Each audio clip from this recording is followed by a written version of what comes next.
Shabbat Shalom, Shabbat Shalom. which is peace on Yahweh's holy Sabbath day. Welcome to another holy convocation that Yahweh has enjoined unto us here in Stone Mountain, Georgia. As we look around the earth, we begin to see that a lot of changes are being made. We have known about the prophecies that were written about Israel for a long time to come, but it was puzzling how these things might end up coming about.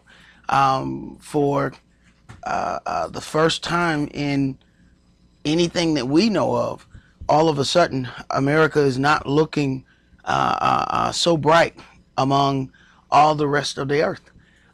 It has never really looked this bad when your allies are openly saying that they're not going to share information with you, that they really don't think you even understand the process. These are the things that are being said about the current president.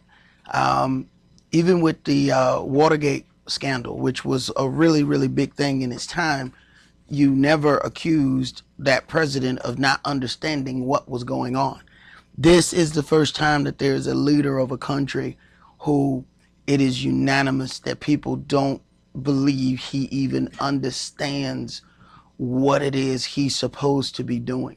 And this is new to us because we're the last people to get a part of America's pie.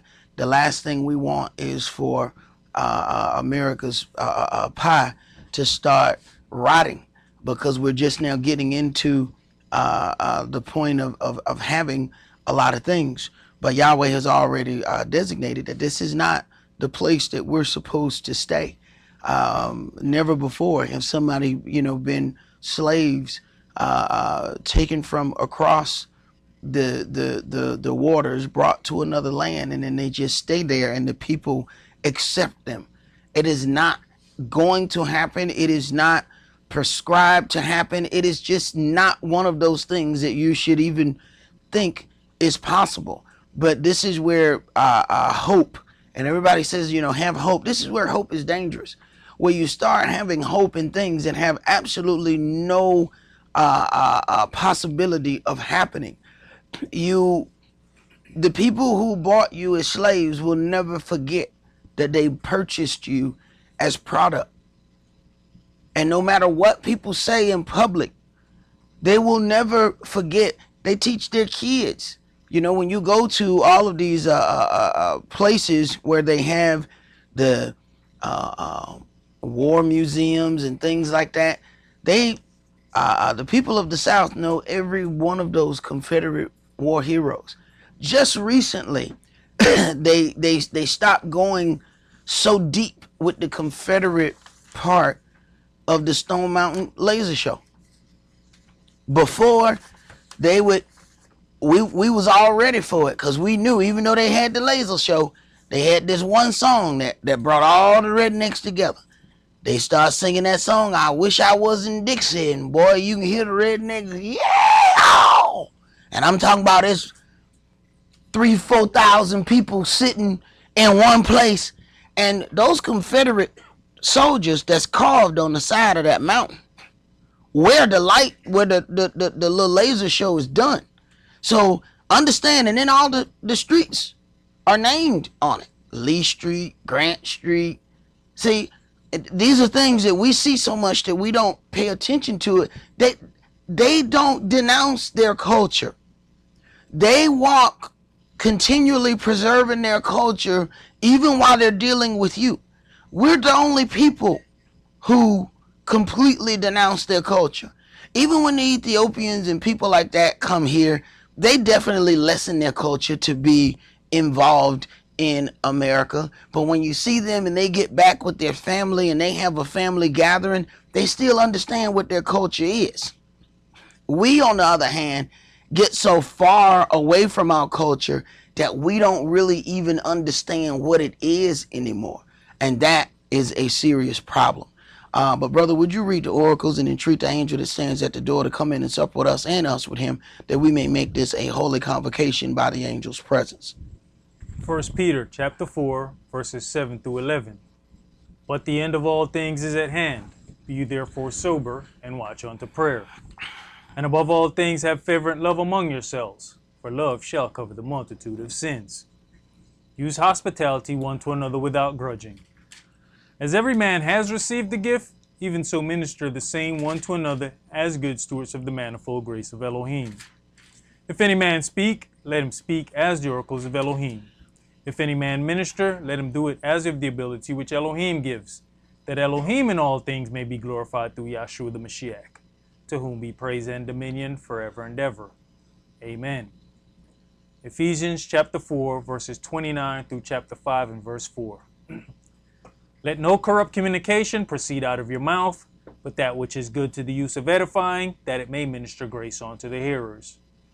And grieve not the Holy Spirit of Elohim, whereby you are sealed until the day of redemption. Let all bitterness and wrath and anger and clamor and evil speaking be put away from you with all malice. And be you kind one to another, tender-hearted, forgiving one another, even as Elohim for Yahshua's sake has forgiven you. Be you therefore followers of Elohim, as dear children, and walk in love, as the Mashiach also have loved us, and has given himself for us an offering and sacrifice to Elohim for a sweet-smelling savor. But fornication and all uncleanness or covetousness, let it not be once named among you as become saints. Neither filthiness, nor foolish talking, nor jesting, which are not convenient, but rather given of thanks. Ecclesiastes chapter 5, verses 1 and 2. Keep your foot when you go to the house of Elohim, and be more ready to hear than to give the sacrifice of fools, for they consider not that they do evil.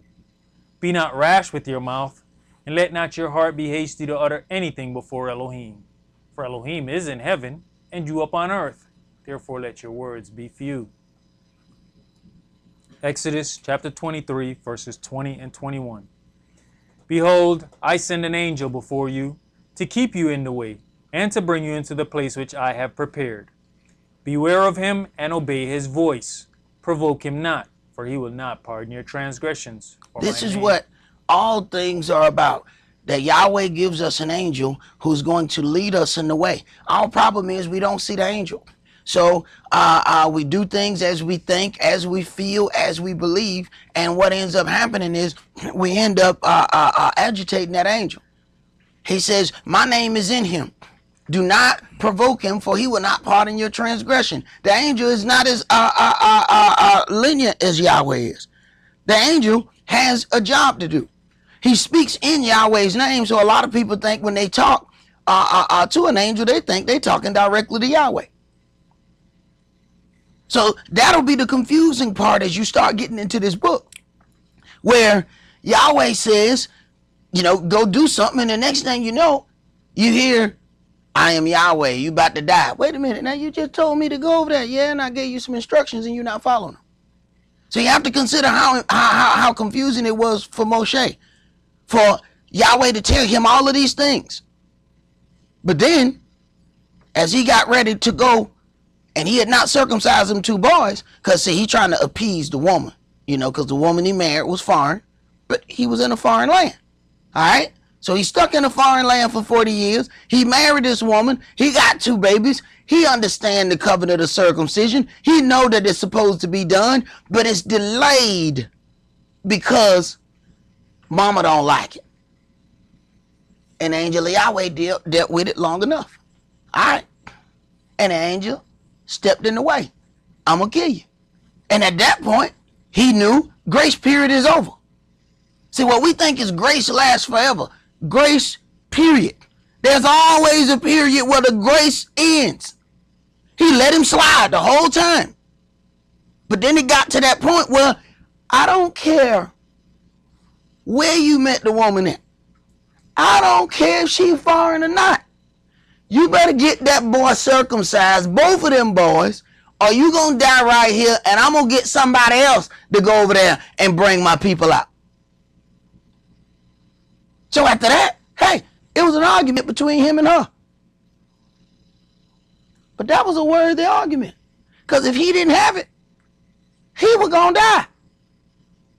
See, a lot of times we have unworthy arguments. We arguing about stuff ain't got nothing to do with nothing. We arguing about biscuits. what color the drapes is. Yahweh don't care what kind of biscuits you eat. Long as ain't got no pork chop stuck in the middle of it. You talking about stuff don't make no sense. This was a salvation issue. But don't get it twisted. Feelings are always tied up in even salvation issues. You got to learn where to put them feelings and deal with the salvation aspect of that issue. Go ahead. For my name is in him. Revelations chapter 3, verses 20 through 22. Behold, I stand at the door and knock. If any man hear my voice and open the door, I will come into him and will sup with him, and he with me. To him that overcomes will I grant to sit with me in my throne, even as I have also overcame and am sat down with my Father in his throne. He that has an ear, let him hear what the Spirit says unto the churches. All right.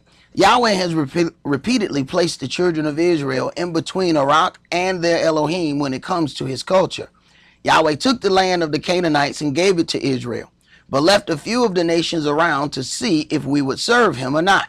When we didn't serve him and walk in the culture that was given to us, we became captives to the descendants of Ham, relatives to the same people we overthrew. These kind of situations were placed among our past repeatedly in order to persuade us to remain in the culture that was given unto us. If we did not walk in the culture, a ready-made enemy was always waiting to pounce as soon as Yahweh's hedge of protection was removed. Let's begin today's sermon in Exodus chapter 24. Exodus chapter 24, and we're going to read verses 12 through 18. And today's sermon is entitled, Preserving the Culture. Preserving the culture. Exodus chapter 24 and verse 12. And Yahweh said unto Moshe, Come up to me in the mount, and be there, and I'll give you tables of stone, and a law and commandments which I have written, that you may teach them. All right. Things that I have written, that you may teach them. So I'm going to give you a culture. What people like to do is separate law and statutes from the culture of Yahweh. This is his culture that he gave unto us. People always ask you, what is your religion? This is not about religion. This is about the culture of Yahweh our Elohim. He didn't give us religion. Man gave us religion. But these are the words that man understands. So sometimes you have to deal with things within the terms that man understand. But don't get it twisted. We don't deal in religion. We deal in the culture of Yahweh our Elohim. His law, these are his ways. These things outline the culture that he has given unto us. This is what somehow Christianity has managed to pull outside and divide. They have managed to pull all of his culture outside of Christianity, but still claim every good thing that he has pronounced among believers. They have managed to separate his culture. So when you start hearing the culture, they have you poisoned against it, telling, oh, that's that old mean devilish law. Not understanding this is his culture. Go ahead. Exodus chapter 24 and verse 13. And Moshe rose up, and his minister Yahshua. And Moshe went up into the mount of Elohim. And he said unto the elders, Tarry you here for us until we come again unto you. And behold, Aaron and Hur are with you. If any man have any matters to do, let him come unto them. So then we see order there, right? First thing people want to tell you is don't follow any law. But I tell you what, go run into one of them Sunday organizations and start doing some stuff and watch don't somebody come down there and get you. Oh, so y'all got rules in here too? But I thought y'all said there wasn't no law. Go ahead. And Moshe went up into the mount, and a cloud covered the mount. And the glory of Yahweh abode upon Mount Sinai, and the cloud covered it 6 days. And the seventh day he called unto Moshe out of the midst of the cloud. Order. Go ahead. And the sight of the glory of Yahweh was like devouring fire on the top of the mount in the eyes of the children of Israel. And Moshe went into the midst of the cloud, and gat him up into the mount. And Moshe was in the mount 40 days and 40 nights. So understand, from this point, this is all of the instructions that he's getting in the mount. We're starting at the end of 24, beginning of 25. Now let's go to chapter 31. All these instructions that he's given. 31, and let's start that at verse 18.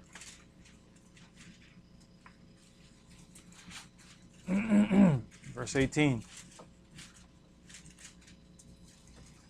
And he gave unto Moshe, when he had made an end of communing with him upon Mount Sinai, 2 tables of testimony, tables of stone, written with the finger of Elohim. Right. So you understand what's happening between the end of chapter 24 and the end of chapter 31. These are all instructions. So when you look, we're talking about the Sabbath, we're talking about the tabernacle, we're talking about the clothing, we're talking about all of these things. These were instructions.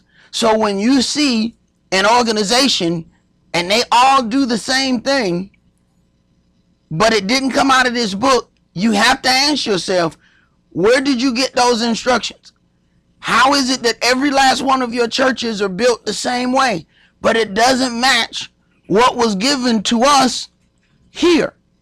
Where did that building design come from? I can see if maybe 1 or 2 of the churches had that design, but every church, there's a church on every corner.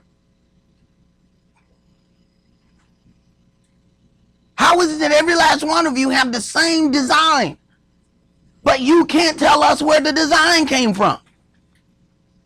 Go ahead. Exodus chapter 32 and verse 1. And when the people saw that Moshe delayed to come down out of Mount Sinai, the people gathered themselves together unto Aaron. So after while he's receiving the culture, they're getting antsy. Go ahead. And said unto him, Up, make us gods, which shall go before us. For as for this Moshe, the man that brought us up out of the land of Egypt, we know not what has become of him. Yes, you do. He walked right into the cloud. But see, he been gone too long. What you mean you don't know what happened to him? Like he just did, you saw where he went. Go ahead. And Aaron said unto them, Break off the golden earrings which are in the ears of your wives, of your sons, and of your daughters, and bring them unto me. Right. So earrings were not just something that women wore. Go ahead. And all the people brake off the golden earrings which were in their ears, and brought them unto Aaron. The earring is, if a man was a servant, then he had an awl, which was an earring in his ear. Israel was created to be servants. Yahweh servant. That's why our punishment is constant servitude. You were created to serve Yahweh. If you don't serve Yahweh, you gonna serve your enemy. So pick you this day who you gonna serve. You either gonna serve him or you gonna serve your enemy. That seemed like an easy choice to me. Once I figure out, wait a minute, so you mean I gotta serve anyway? Hey, that choice made for me, because I know how the nations deal. I don't want to serve them no more. Go ahead. And he received them at their hand, and fashioned it with a graving tool, after he had made it a molten calf. Right, because this was the god of the Egyptians where they just came from. And that's what we do. We go along the way and we pick up various gods. Just like the Euro Gentiles did, we did the same thing. We ain't no different. We saw the god over there that the Egyptians danced to, and now we want to dance to it. Now, still wanting to accept all of the things of Yahweh, but place all of it on this image, the same image that we saw in Egypt. Go ahead. And they said, These be your gods, O Israel, which brought you up out of the land of Egypt. Right. Yahweh didn't do it no more. Now, the same. Now, what kind of sense that make? This was the God that you worshipped over there while they was treating you any old kind of way. Now you think that same God led you out? Go ahead. And, you see a difference between verse 1 and verse 4, because they even give Moshe credit for bringing them out of Egypt. Mm-hmm. Now it's these molten image that brought you up out. But that lets you know how fast we able to flip the script. Go ahead. And when Aaron saw it, he built an altar before it. And Aaron made proclamation and said, tomorrow is a feast to Yahweh. Hold on. So now they done made a feast to Yahweh in the image of the pagan god.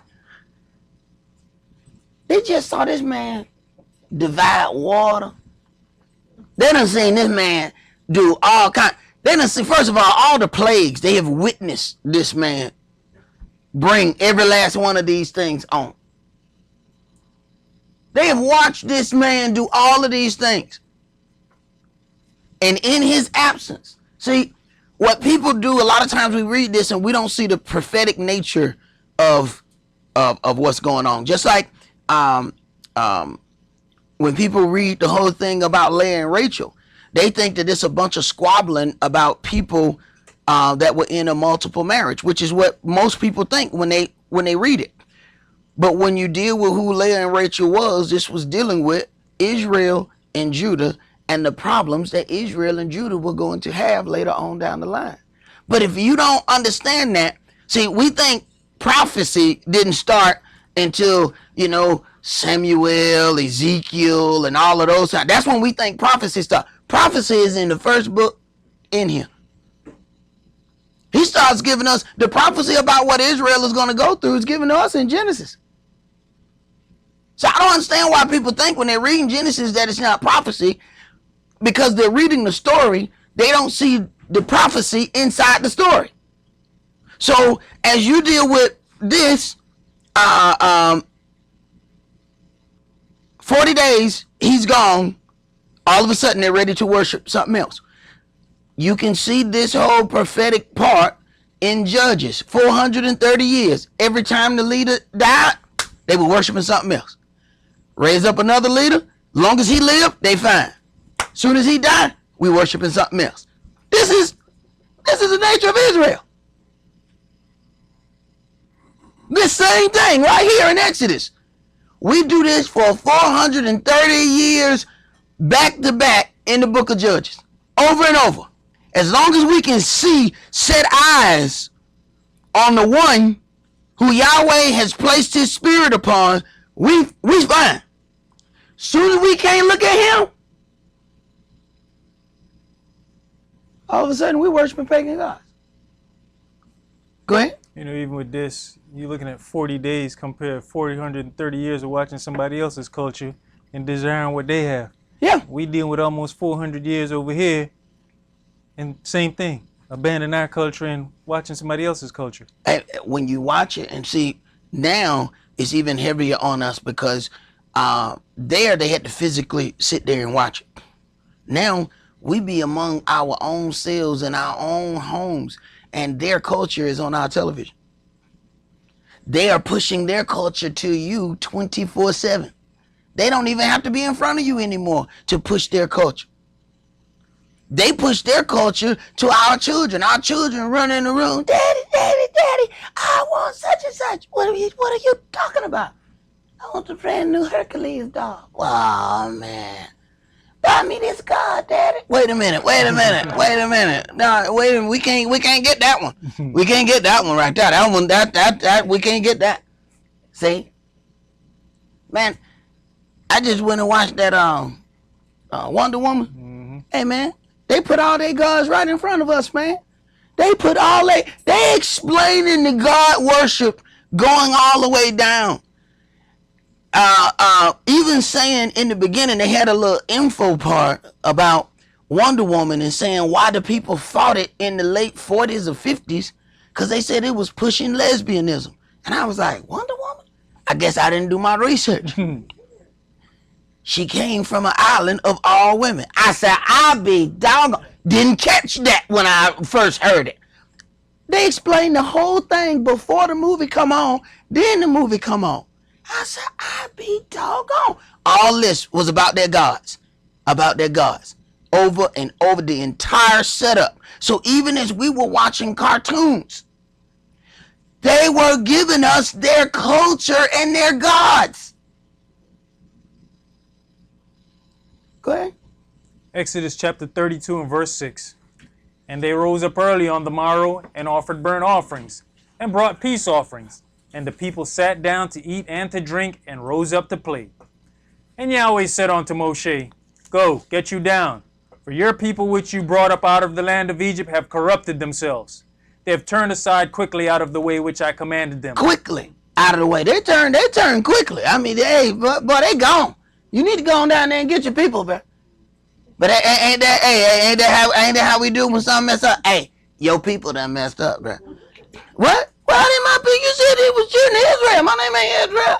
My name Moses. What you talking about?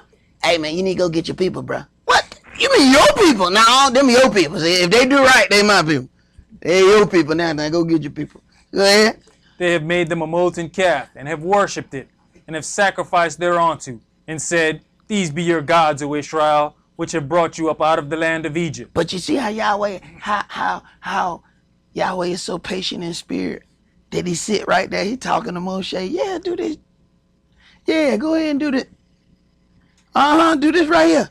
Okay, now they finished. Hey, man, you need to go get your people, man, because they done such and such. Wait, man, you could have stopped. You could have stopped. No. I ain't want to stop because I need you to know what amount of people them is. So I'm going to let them go ahead and finish. And they get through dancing to the God. I see him over there making it. No, you don't put a slit right there in the foot. Put it. Okay, he got it. All right. Okay, now you need to go get your people, bro. Right. He let them go ahead and finish. And that's how Yahweh do you. Why you think Yahweh don't see none of that mess you doing? He just sitting back. Is she finished yet? She ain't finished yet. You let her finish. You put the icing right on. Now she finished. Hey, you need to go get your daughter, bro. Right. He gonna let you finish. Go ahead. And Yahweh said unto Moshe, I have seen this people, and behold, it is a stiff-necked people. Now therefore let me alone, that my wrath may wax hot against them. Then did all of these things, but said, man, leave me alone so I can kill off all Israel. So you got all these people walking around bragging about we Israelites, we this, we that. Yahweh almost killed off every last one of them. While Jake out here having Israelite pep rallies and I'm this tribe, I'm Judah, my brother. I'm this, my sister. Right, every last one of us almost been dead, just like that. Go ahead. And that I may consume them, and I'll make of you a great nation. And Moshe besought Yahweh his Elohim, and said, Yahweh, why does your wrath wax hot against your people? So instead of the 12 tribes of Israel, we almost became the 12 tribes of Moses. I don't think people consider that when they out pep rallying. Go ahead. Which you have brought forth out of the land of Egypt with great power and with a mighty hand. Wherefore should the Egyptians speak and say, For mischief did he bring them out, to slay them in the mountains and to consume them from the face of the earth. Turn from your fierce wrath and repent of this evil against your people.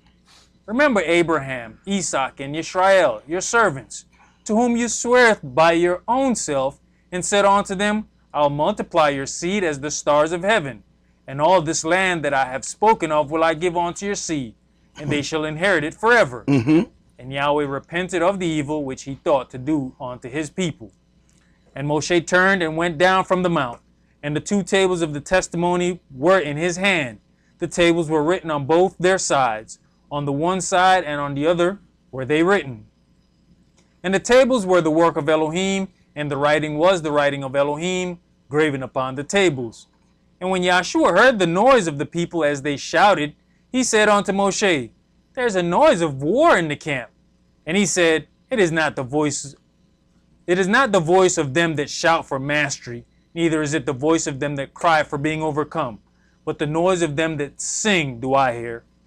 And it came to pass, as soon as he came near unto the camp, that he saw the calf and the dancing, and Moshe's anger waxed hot, and he cast the tables out of his hand and brake them beneath the mount.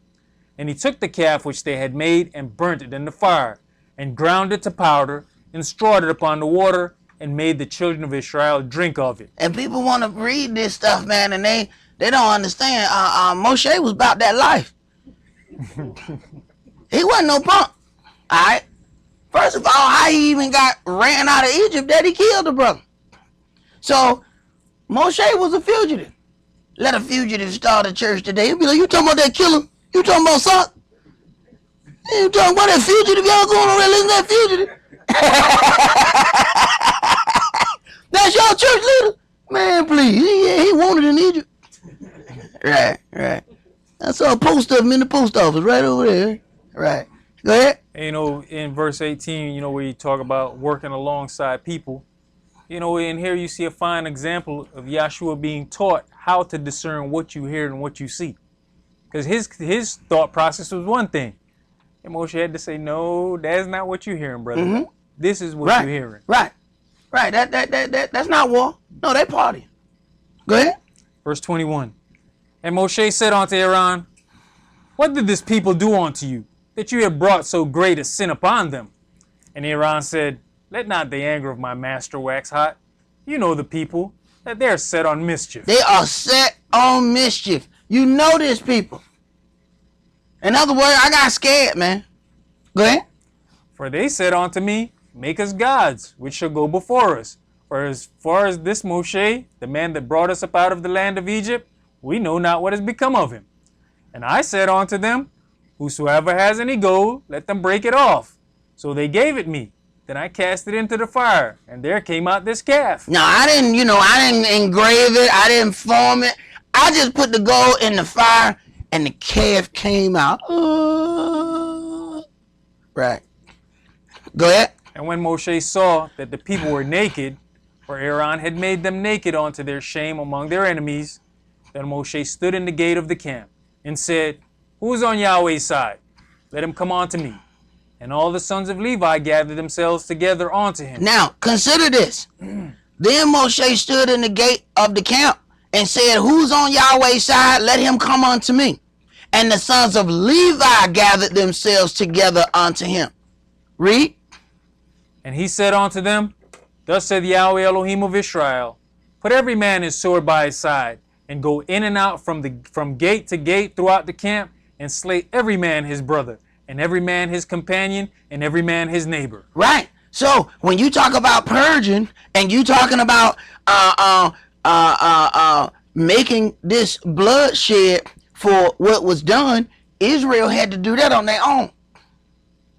See, those are the things that we're not considering. Read the next verse. And the children of Levi did according to the word of Moshe, and there fell of the people that day about 3,000 men. Right. Now, consider what it says. Hold your place right there, and let's go to Ezekiel chapter 20.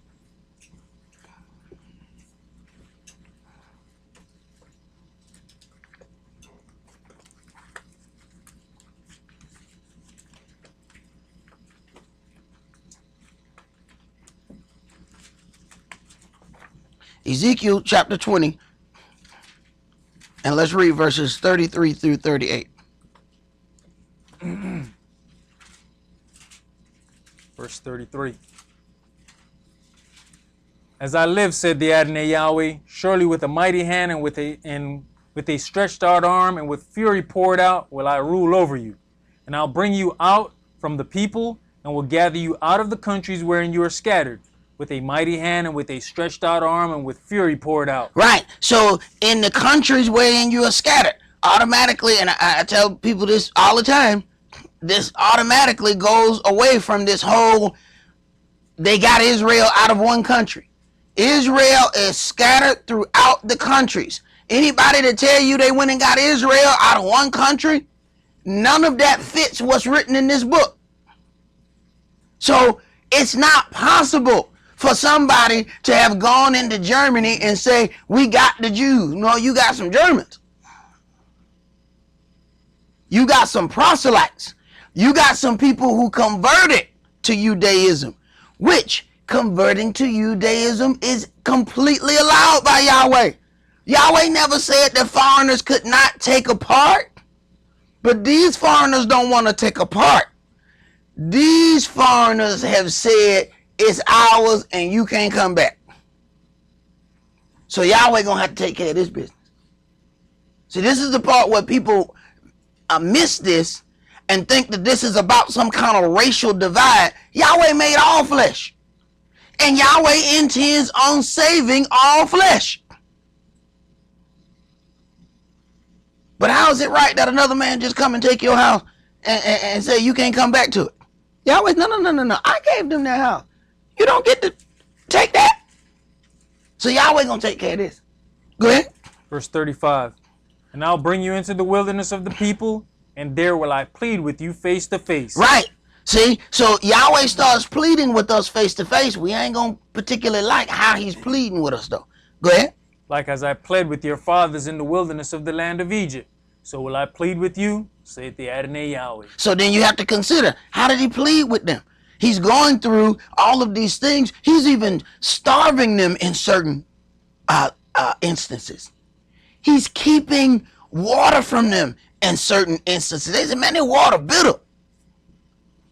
Then he takes food from them, make them eat the same stuff over and over. See, we don't understand how Yahweh plead with us. We complaining the whole time. I'm so sick of these noodles. They just ramen noodles every day. I'm sick of this. Right? Yahweh pleading with you. Why we gotta live like this? Why we going through this? Yahweh pleading with you. See, we don't consider this. Like as I pled with your father. Once you understand how Yahweh operates, you're going to be able to see his ways and his tendencies from story to story to story. He does the same thing. Yahweh is consistent. The outcome of the story won't be the same. The people won't be the same. But the general spirit of how he does what he does is the same over and over and over again. You just have to pay attention. Go ahead. And I'll cause you to pass under the rod, and I'll bring you into the bond of the covenant. And I'll purge out from among you the rebels. Right. That's what they just had to do. They just had to purge out the rebels. First, he said, gather, stand up who's on Yahweh's side.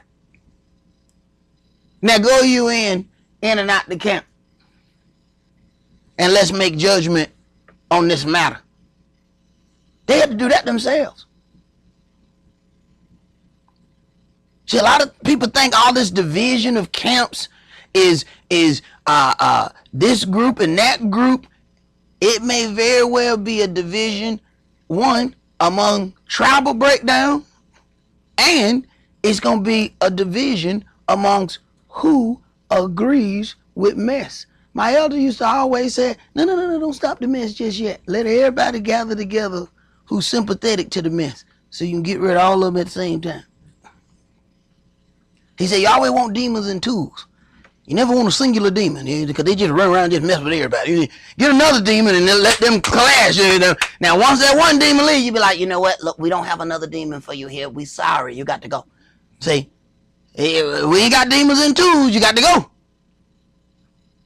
And when you look at these things, they find people who are sympathetic to their cause, and they gather together. It wasn't one person that ended up doing this, but to understand, when you're sympathetic to it, you let it happen, and then Yahweh ended up dealing with a whole bunch of people because of that. See? That's the part people are not seeing about righteous judgment. When you are sympathetic to it, you let it happen, but then you're not considering all these innocent people that you're now about to get killed because you were sympathetic to it and you let it go on. Go ahead. And then that transgress against me, I'll bring them forth out of the country where they sojourn, and they shall not enter into the land of Israel. And you shall know that I am Yahweh. Right. So those people that end up being purged out, they came out of Egypt, right? The country where they were sojourning in, but they didn't get to go into the land of Israel because they had to be purged out right there. Same thing he did then, he's going to do again. Yahweh does the same thing over and over. And he gives everybody a chance to go ahead and show their sympathetic nature to that mess. Go ahead. No, I just wanted to say, we all got to consider the situation that Iran was in, because when time comes, we don't know where we're going to be, and we may be that same one person like Iran who have to deal with all those people. Right. One person, and then all of the weight shifted from being on Moshe to then being on him when before the day. But all the weight got shifted on him And now, remember what Yahweh told the prophets. Don't be afraid of the looks on their faces. Because Israel a bunch of mean looking. Y'all don't have to sit down and look at y'all. Like, I got to sit here and look at all y'all. You know what I'm saying? And when I get the parts y'all don't like, y'all. Yeah. Now multiply that time about 1 million. You know what I'm talking about? And you got to stand before 1 million brothers and tell them, hey, y'all can't do that. Hey, man, we're going to get that sock, man. We're going to get that, bro. Because, see, they got a problem with the messenger. See? But you can kill the man who's standing from you. Yahweh going to put another one right there. You're not going to outlast Yahweh. All right, let's go back to Exodus chapter 32. Go ahead, bro. There's something to consider. Where did Hur end up going? He just went missing.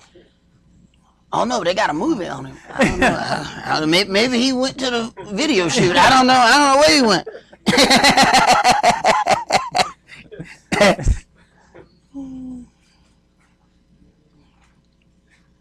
Where were we at?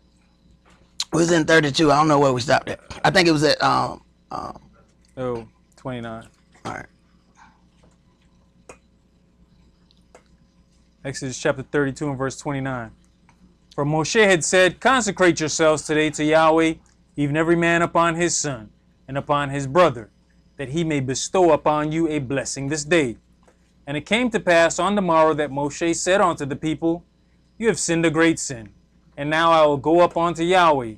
Peradventure I shall make an atonement for your sin. Right. Being that there's someone separate who is not engaged in any of it, then there is one available to make intercession for the family. When we decide that we're going to go in all the wrong together, all right, well, is she going to act the fool? I'm going to act the fool. We're going to be two big fools. All right, well, who's going to make an intercession for the family then? Huh? If she act the fool and then you act the fool, who is going to make intercession for the family? Because Yahweh can't hear no fool. Go ahead, bro.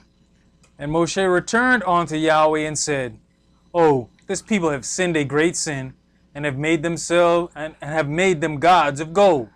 Yet now, if you will forgive their sin, and if not, blot me, I pray you, out of your book which you have written. And Yahweh said unto Moshe, whosoever has sinned against me, him will I blot out of my book. Therefore now go, lead the people unto the place of which I have spoken unto you. Behold, mine angel shall go before you. Mine angel shall go before you. You are being directed. See, that's what we have to learn how to do. Learn how to conduct ourselves in the place of holy things. That angel not going to plead with you. Yahweh is the only thing that's keeping that angel from killing you. See, the angels want to know why Yahweh even consider us anyway. They don't do nothing you say do. Why you care about them? I mean, they just like roaches with head covers on. They don't. What? Kill all of them. You can create something better than this. He don't care anyway. You might not want to provoke him, which is exactly what Yahweh told Moshe. Do not provoke him. He will not pardon your transgression. So when people are going about doing these things, they're not considering that there's an angel who's leading this, who has a charge. And he's not going to receive a fail report because some fleshly being decided they wanted to do something else.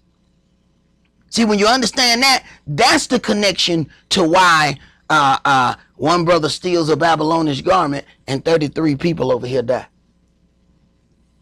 The angel stepped out the way. Now they can't win the battles. And people can't understand why stuff happened. The angel step aside. Angel like, no, y'all go up there, y'all going by yourself. I'm not going. But see, they don't see the angel. So what happens is we get puffed up believing that we are doing these things ourselves. We don't think the spirit got nothing to do with it. But you step outside of that hedge and all of a sudden turmoil starts happening. Right. You there by yourself. Go ahead. Nevertheless, in the day when I visit, I'll visit their sin upon them. And Yahweh plagued the people because they made the calf which Aaron made. Right. And Yahweh plagued the people because of their doings. We have to understand when Yahweh puts you on a path and set forth for something to be done, he also gives you all of the necessary tools that are needed to do this thing. As he was receiving those instructions about making the garments, about building the tabernacle, then he turns around and says, I have put wisdom in certain brothers to be able to do all the skill work and this cunning craftsmanship. I put that skill in those brothers. So understand what that means.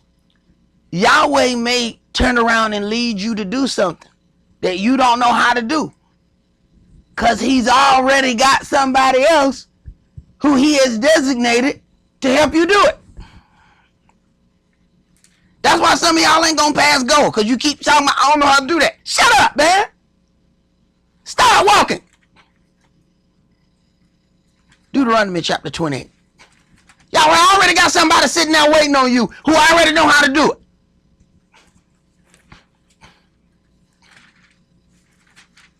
But you ain't never gonna know that because you're still trying to ponder on it sitting in your living room. He didn't tell the person to meet you in your living room. He told him to meet you where you were supposed to be. Deuteronomy chapter 28, and let's read verses 1 through 15. And it shall come to pass, if you shall hearken diligently unto the voice of Yahweh your Elohim, to observe and to do all his commandments which I command you this day, that Yahweh your Elohim will set you on high above all nations of the earth. And all these blessings shall come on you and overtake you, if you shall hearken unto the voice of Yahweh your Elohim. And this is where people like to stop. Whoa! All the blessings. Whoa, we got the blessings of Yahweh. And here come the songs now. And everybody's singing and everybody dancing. Don't nobody want to keep reading until we get to them curses, though. See? Because we want to use money as the verifier of our blessedness. See? So this works in the favor of the thieves. So the thieves and crooks who turn around and steal all the money, turn around and put a bunch of money in your face and say, you see how blessed I am. Man, you stole all that stuff. How's that a blessing? Because having money is a blessing. That's what they say. And we believe it. So now we're looking up the crooks and robbers and pedophiles and all of these because they got money. Go ahead. Blessed shall you be in the city, and blessed shall you be in the field. Blessed shall be the fruit of your body, and the fruit of your ground, and the fruit of your cattle, the increase of your kind, and the flocks of your sheep. Blessed shall be your basket and your store. Blessed shall you be when you come in, and blessed shall you be when you goeth out. Yahweh shall cause your enemies that rise up against you to be smitten before your face. They shall come out against you one way, and flee before you 7 ways. And we see that none of these things are happening unto us. And we understand that we did not walk in the culture that was given unto us, and then we inherited all of these curses. So understanding that Israel was cast off, there's no question about that. If Israel wasn't cast off, they wouldn't have been able to go in 1948 and say we established the state of Israel. Okay, so it is a proven fact that Israel was cast off. Now here's the problem. How is it those people can't show any of these curses then? Since we know that it's a verified fact that Israel was cast off in 70 AD. Go ahead. Verse 8. Yahweh shall command the blessing upon you in your storehouses and in all that you set your hand unto. And he shall bless you in the land which Yahweh your Elohim gives you.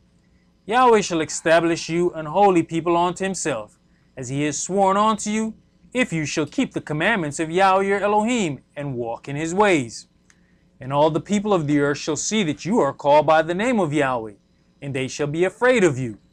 And Yahweh shall make you plenteous in goods, in the fruit of your body, and in the fruit of your cattle, and in the fruit of your ground, in the land which Yahweh sware unto your fathers to give you. Right. So the people of the earth are supposed to be afraid of us in a way that they leave us alone.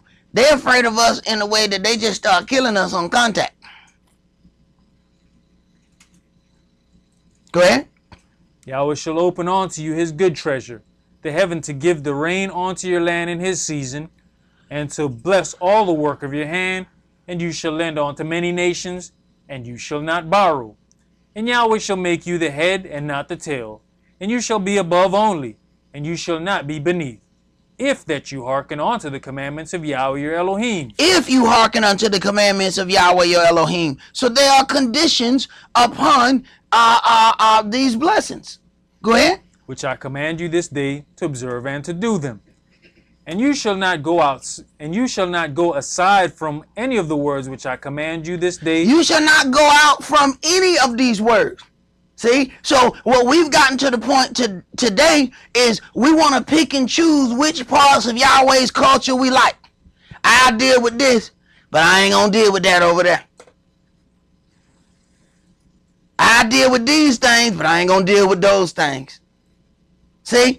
You shall not go aside from any of the words that I have commanded you. This is why it says you shall not add unto the word and you shall not take away from the word. Go ahead. To the right hand or to the left, to go after other gods to serve them. But it shall come to pass, if you will not hearken unto the voice of Yahweh your Elohim, to observe to do all his commandments and his statutes which I command you this day, that all these curses shall come upon you and overtake you. Cursed shall you be in the city. All right. So we're not going to go into that. Let's read Numbers 11. Let's go to Numbers 11.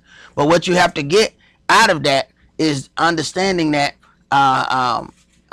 his way was the culture that he gave unto us. If you shall do all of these things to observe his culture, this is the way that was given unto us.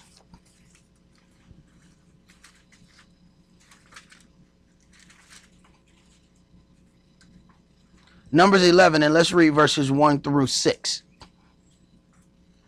And when the people complained, it displeased Yahweh.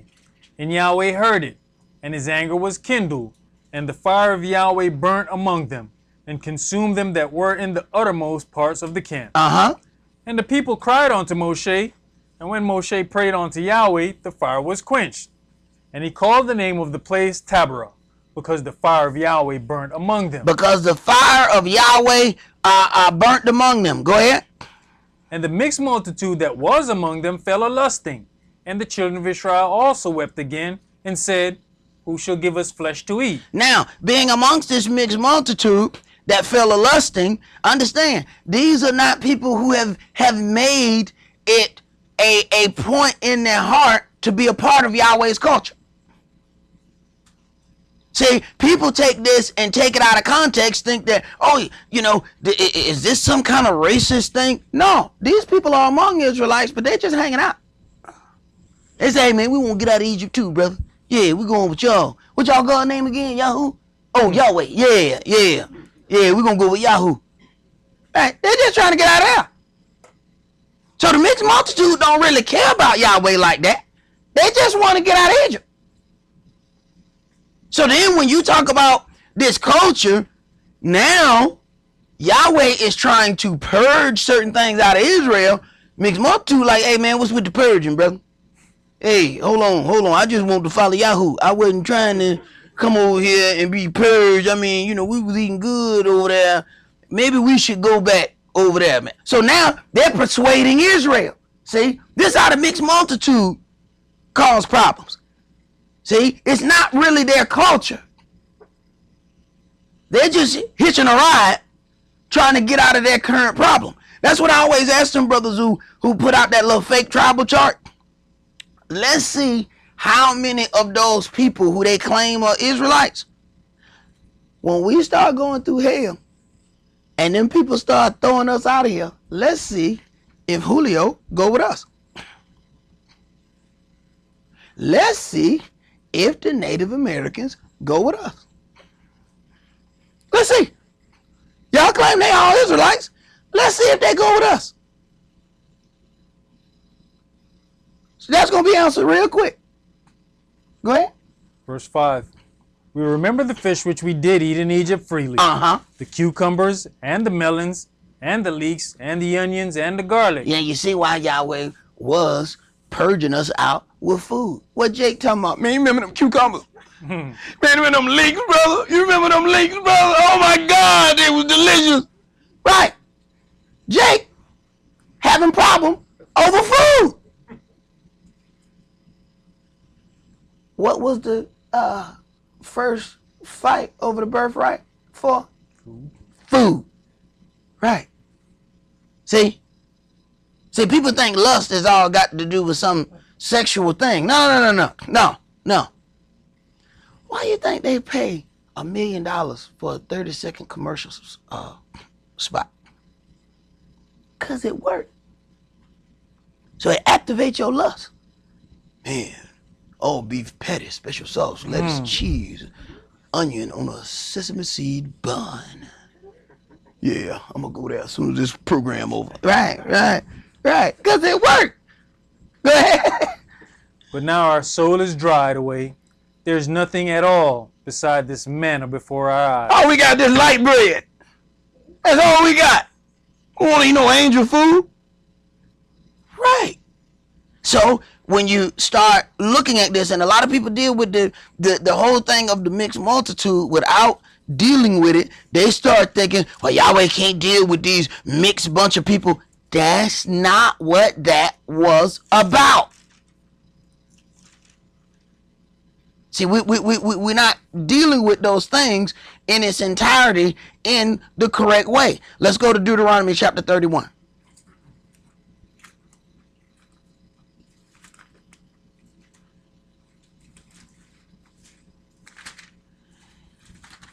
Deuteronomy 31, and let's start that at verse 1. And Moshe went and spake these words unto all Israel. And he said unto them, I'm 120 years old this day. I can no more go out and come in. Also Yahweh has said unto me, you shall not go over this Jordan. Yahweh your Elohim, he will go over before you, and he will destroy these nations from before you, and you shall possess them. In Yahshua he shall go over before you, as Yahweh had said. And Yahweh shall do unto them as he did to Sihon and to Og, kings of the Amorites, and unto the land of them whom he destroyed. And Yahweh shall give them up before your face, that you may do unto them according unto all the commandments which I have commanded you. Be strong and of a good courage, fear not, nor be afraid of them. For Yahweh your Elohim, he it is that does go with you. He will not fail you, nor forsake you. Amir, wake that brother up, man. And Moshe called unto Yahshua, and said unto him in the sight of all Israel, be strong and of a good courage, for you must go with this people unto the land which Yahweh had sworn unto their fathers to give them, and you shall cause them to inherit it. And Yahweh, he it is that does go before you. He will be with you. He will not fail you, neither forsake you. Fear not, neither be dismayed. And Moshe wrote this law, and delivered it unto the priests, the sons of Levi, which bear the ark of the covenant of Yahweh, and unto all the elders of Israel.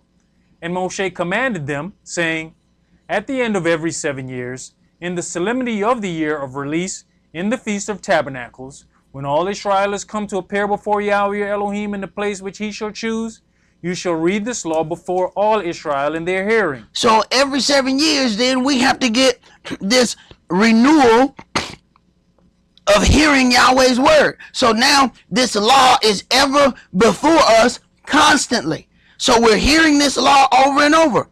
We know here in this wicked land, they pass laws and don't nobody tell you. There's so many laws and statutes on the book. There's no way you, and people like to say, well, you know, I'm a law-abiding citizen. You are a citizen who ain't got caught breaking the law. Because you don't know all the laws. How can you tell somebody you ain't broke one? You just ain't got caught yet. They got thousands of them. They got laws that's got laws. This law, you do this, but then you got to do it this way or that way, but you can't do this and this. You can do that and this, but you can't do that. Okay, did they send that, a copy of that to your house? Why not? Because they want you to break it. Why? So they can write you a ticket for breaking it. So they can get some money when you break it. So even if you found innocent of a crime, you still got to pay bond. They don't give you bond back. See, the twisted way of that is this. If I'm found innocent, y'all supposed to give me my bond money back. Y'all said y'all locked me up. Y'all said I did such and such. All right, I had to pay to get out. They don't care whether you innocent or guilty. You still got to pay the money to get out. Then you go to court. Oh, man, this was crazy. I can't believe they brought this charge on you. Case dismissed. All right, excuse me, your Highness, Your Majesty, Your Honor, whatever that. Look, hey, who gonna give me back my $2,000? Because I had to pay $2,000 to get out of here. Sir, you free. You can go on. No. We need to talk about that $2,000. See, I had plans for that $2,000. Sir, you free. Go on about your bit. No, we got to talk about my $2,000. So you about to get locked back up. That's what you about to do. Right. Go ahead. Verse 12. Gather the people together, men and women and children, and your stranger that is within your gates, that they may hear and that they may learn and fear Yahweh your Elohim, and observe to do all the words of this law. And that their children, which have not known anything, may hear and learn to fear Yahweh your Elohim, as long as you live in the land, whether you go over Jordan to possess it. And Yahweh said unto Moshe, Behold, your days approach that you must die. Call Yahshua and present yourselves in the tabernacle of the congregation, that I may give him a charge. Right. So now we see why all the times as he keeps going up to deal with Yahweh, and Yahshua is with him, Yahshua is now being trained over and over and over. So now he's calling Yahshua, all right, lay a charge on him. He already been trained. He was being trained as he was ministering unto Moshe. So he was Moshe's servant, learning how to be Yahweh's servant. Go ahead. And Moshe and Yahshua went and presented themselves in the tabernacle of the congregation. And Yahweh appeared in the tabernacle in a pillar of a cloud, and the pillar of the cloud stood over the door of the tabernacle. And Yahweh said unto Moshe, Behold, you shall sleep with your fathers, and this people will rise up and go a-whoring after the gods of the strangers of the land, whether they go to be among them, and will forsake me, and break my covenant which I have made with them. You see that? You shall sleep with your fathers. And after that, they're going to start worshiping other gods. It's prophetic. If we can't set eyes on that particular entity whom Yahweh has placed his spirit upon, we off into something else. So understand something. As the nations notice your strengths and weaknesses, they know, all right, we ain't got to worry about getting all of them. Just get the leader. What have they done constantly over and over to us? All they do is pick out the leader. They don't have to deal with the rest of the people. That's why I won't allow a bunch of dumb spiritual people to keep coming here. You don't know if you're going to be next. See? What happened? If they said, just get socked, then somebody else better sit in this seat and do the damn job. What y'all giggling for? Go ahead. Verse 17. Then my anger shall be kindled. Sound like a personal conversation that already happened. You know what I'm saying? See that. So I'm just going to enlighten the sisters on what's going on over here. It's a personal conversation that somebody done already had. What happened, brother? Something happened to stop. See? Right. This is what they've done constantly to us. Just get the leader. Boom. Whole thing die. Right. We got to stop falling for the same tricks over and over and over and over and over. That means y'all can't just be a bunch of followers. Yeah, what he said. No, you need to understand why I said it. Read, man. Verse 17. Then my anger shall be kindled against them in that day, and will forsake them. And I will hide my face from them, and they shall be devoured. And many evils and troubles shall befall them, so that they will say in that day, are not these evils come upon us because our Elohim is not among us? And I will surely hide my face in that day for all the evils which they shall have wrought, and that they are turned unto other gods. Now therefore write you this song for you, and teach it the children of Israel. Put it in their mouths, that this song may be a witness for me against the children of Israel. And you know, this right here is a verification that this is us. This is the only way we remember anything. Put it in a song. Back in the day, I had to remember the Gettysburg Address. And I was like, I hate this thing. My mom said, well, put it in the song. You remember everything. It worked. I was able to recite the Gettysburg Address because I put it in the song. I made a song out of it. That's how you make Israel won't remember jack. You start talking about we don't know that. Put it in the song. I got a 5-year-old that she'll hear a song about 1 or 2 times. Boy, stop.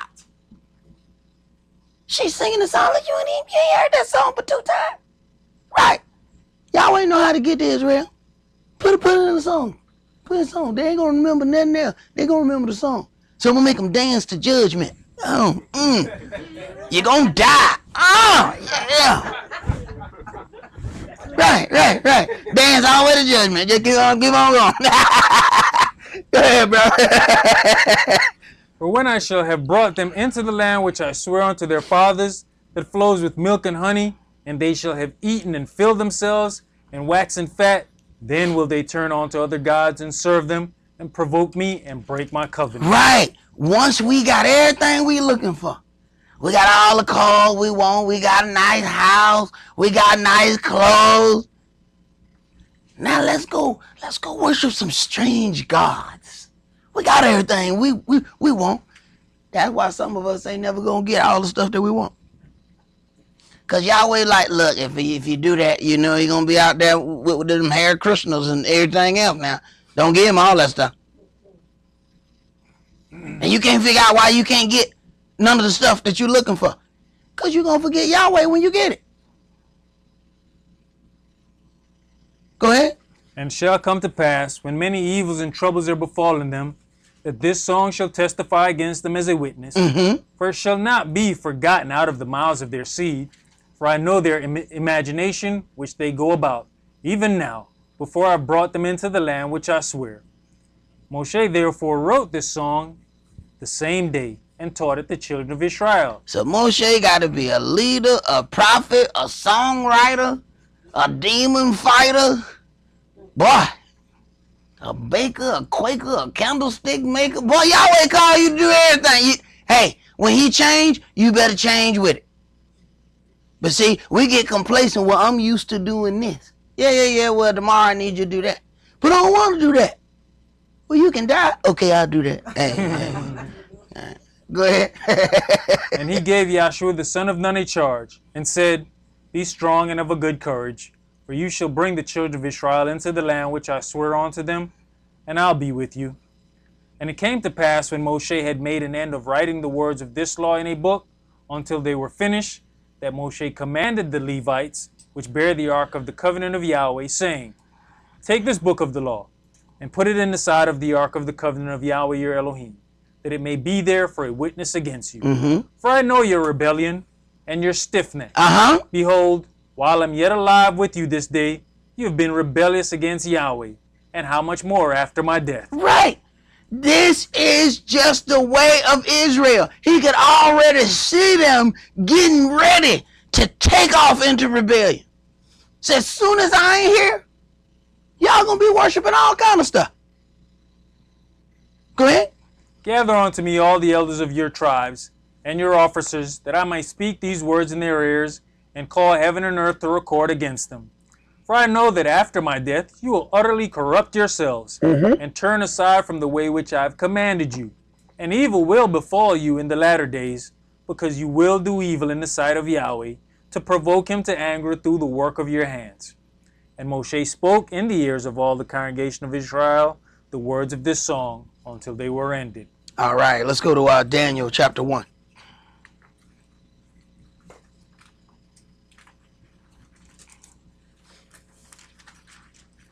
See, that's what why they've gone and replaced a lot of those what they call Negro spirituals. They replaced them with the Gospels.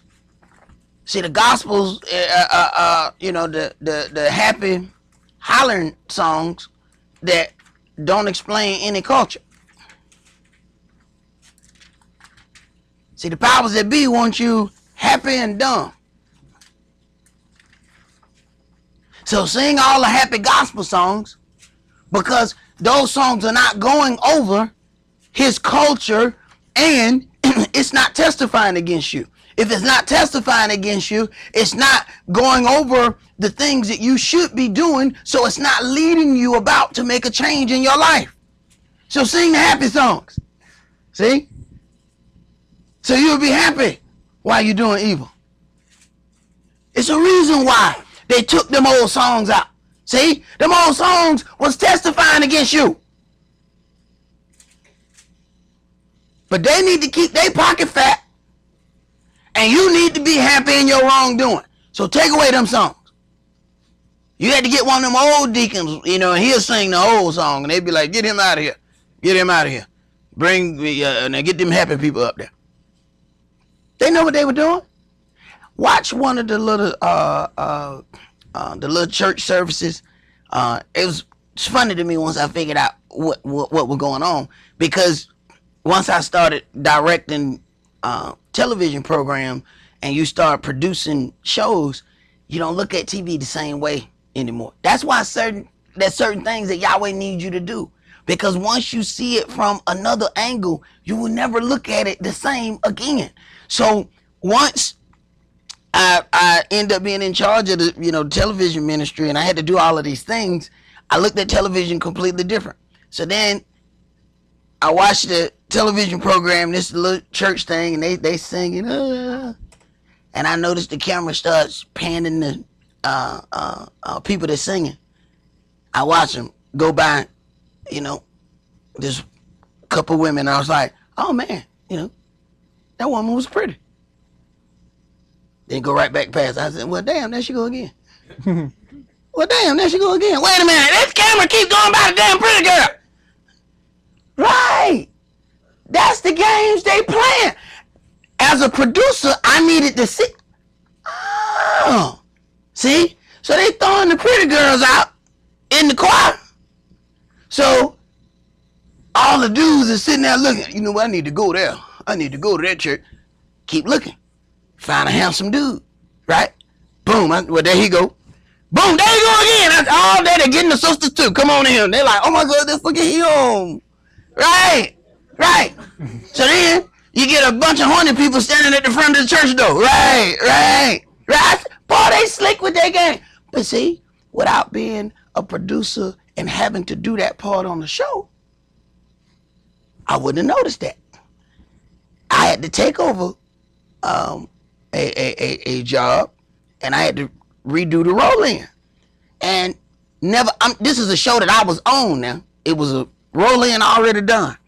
I look at the roll-in, and I'm getting ready now. I hadn't paid attention to it until I was ordered to redo it. So that means somebody that was in our congregation before did this roll-in. So I'm looking at the congregation I was at before, not this one. Okay, before my elder died. So I'm watching the thing, and there's this real pretty woman who went to church with us. Right at the point in the roll-in, she does, and he made this roll-in so that right at this point she does this. I said, what the hell was that? He had the woman biting her tongue in the roll-in. I said, boy, there's some twisted stuff going on around here. Then when I redid the roll-in, I got a bunch of mad people at me like, that suck, man, that suck. Hey, man, look at man. Y'all gonna have to play your little horny game somewhere else, because y'all not gonna be able to play them here. Now I understand why that old man was like, hey, you boy, you go do this. I said, man, I'm gonna make a lot of people angry. He said, yeah, I know. That's why I got you. Go do the job. He knew that woman was biting her tongue on that roll-in. He didn't tell me nothing about it. He said, Go do it over. He knew I was going to notice it when I had to go do every inch of it over. I said, man, how long they been here? He said, been here all the time. I said, man, I ain't never noticed this one. He said, yeah, I know. I said, man, who did this? He was like this sick, twisted dude who the priest over there now. Right. Right. Daniel chapter 1. Start at verse 1. In the 3rd year of the reign of Jehoiakim, king of Yehuda, came Nebuchadnezzar, king of Babylon, out onto Jerusalem, and besieged it. And the Adonai gave Jehoiakim, king of Yehuda, onto his hand, with part of the vessels of the house of Elohim, which he carried into the land of Shinar to the house of his God. And he brought the vessels into the treasure house of his God. And the king spake unto Ashpenaz, the master of his eunuchs, that he should bring certain of the children of Israel, and of the king's seed, and of the princes, children in whom was no blemish, but well favored, and skillful in all wisdom, and cunning in knowledge, and understanding science, and such as had ability in them to stand in the king's palace, and whom they might teach the learning and the tongue of the Chaldeans. Whom they might teach the language of the Chaldeans. So they need certain people. So even here, the Euro Gentiles are the ones that are setting up affirmative action. They said, look, we need the talented 10%. See, we still got that today. See, we're going to deal with the talented 10%, deal with these people who we can teach our ways and our language. See, here we have to learn, when you get in corporate America, you have to speak that King's English. See, my kids trip out every time I get a business call and I go into King's English. They be like, who the hell was that talking? Like, was that our dad or that was somebody else daddy? Cause like he just went in a whole nother. Hey, this business, baby. This is how you take care of business. See, I can't get on the phone and take care of business. That would be throwing them folk off when they see me show up and they be like, I thought it was a white guy. What the hell happened? Who's the hairy guy at the door, honey? I already got your money now. Too late to get it back. I got it now. See, you can't conduct business. Call them, hey, yeah, hey, folk, hey, for real, hey, folk, hey, we gonna come by there and do that thing. You know what I'm talking about? No, we don't know what the hell you talking about. You ain't doing no business here, right? See, so they're looking for somebody that they can teach the King's English. This is the same thing, and now they want to tell you, oh, they need to take away affirmative action. They were the one that put affirmative action together. They've been doing this. Why? Because they need certain of you to encourage certain other of you to walk in that lane. That's why they encourage us when you get to those schools, then they encourage you to join their fraternities and sororities. See? So now we black Greeks. Now we got all our Greek letters and we pledging and we going through all of these things. Right. So I can teach you the ways. And then other people of your people will say, wow, how you got that car? Well, I went to this school and I pledged this fraternity. Well, you know what? I'm going to go to the devil's school too. And I'm going to pledge the devil's fraternity. Right. Right. See, that was given to you for a reason. And they pick certain people that they're going to give this to. The rest of them going to have to pay for it. All right. But we need to pick some we're going to give this to freely. Because that's our advertisement. It ain't no different. That's the same thing Pookie did when he got a bunch of drugs out. Look here, I'm going to give you this crack. All right? All right, now, get high and pass out and tell everybody where you got this crack from. So the first drug to get you hooked is always free. Same way. Let's find somebody we can give this to free. Because they're going to be our advertisement. Go ahead. Daniel chapter 1 and verse 5. And the king appointed them a daily provision of the king's meat, and of the wine which he drank, so nourishing them 3 years, that at the end thereof they might stand before the king. Right, here college take 4 years, right? Okay, so they had a 3-year King College tuition program. All right? So you got to do what we do, learn how to talk, how we talk, teach you all of these things so I can show your people, because see, now we ruling over your people. I need to have some tokens of your people in my court. That's the same thing Trump did when he got here. Let me pick some black people. Let me hang out. He got Ben Carson, who is the dude, a surgeon, right? Brain surgeon. And he put him over what? HUD. What the hell brain surgeon got to do with low income housing? Well, you black, so I just put the black person in charge of low income housing. That's what I'm talking about. What the hell? That ain't those two don't even connect. Right. You see what he's saying though, right? You see what he's saying? You have to learn to read in between the lines of how they play this game. See, this is controlling. This is teaching us away from our culture. Now, back in the days, we had BET was like this one channel that played videos, but the Jewish controlled media bought BET, and then BET flipped into now the video channel is separate from regular BET. So you now have to pay more to get the video and the regular BET. But what did they end up doing with that? They end up controlling and teaching how we are supposed to walk in our culture. So now you got Jewish people telling black people how to be black. You have to consider that. That's why when you look at these television shows, you look at the end, you see the Jewish name. When you look at even these the black exploitation movies, the Black Caesar, look for the Jewish name at the end.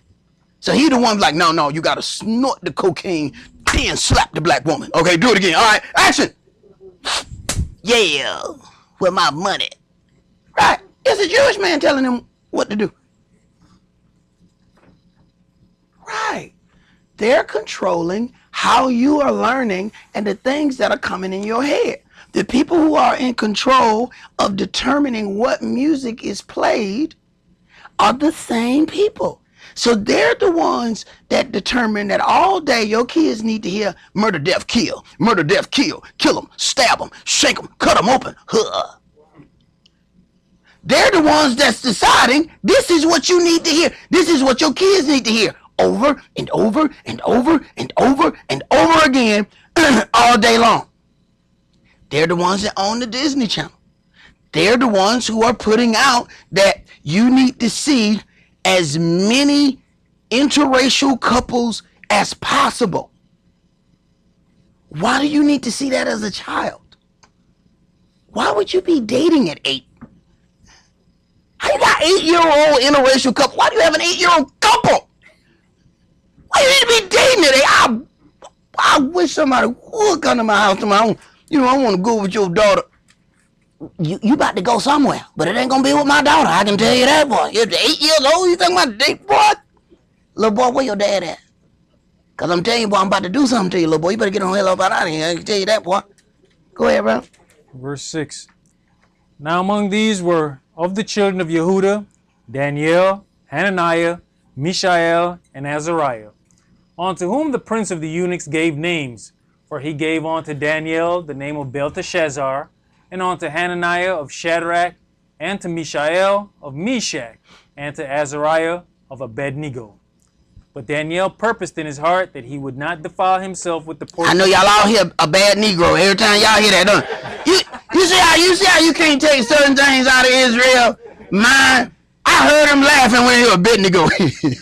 A bad Negro. You just, but see, we still remember the wrong names. See, Shadrach, Meshach, and Abednego. Those are the ones we remember. We don't even remember their real names, and their real names glorify the God of Israel. You know, Azariah, Hananiah, Mishael, Elohim, Yah. You hear El and Yah in those names, glorifying Yahweh, our Elohim.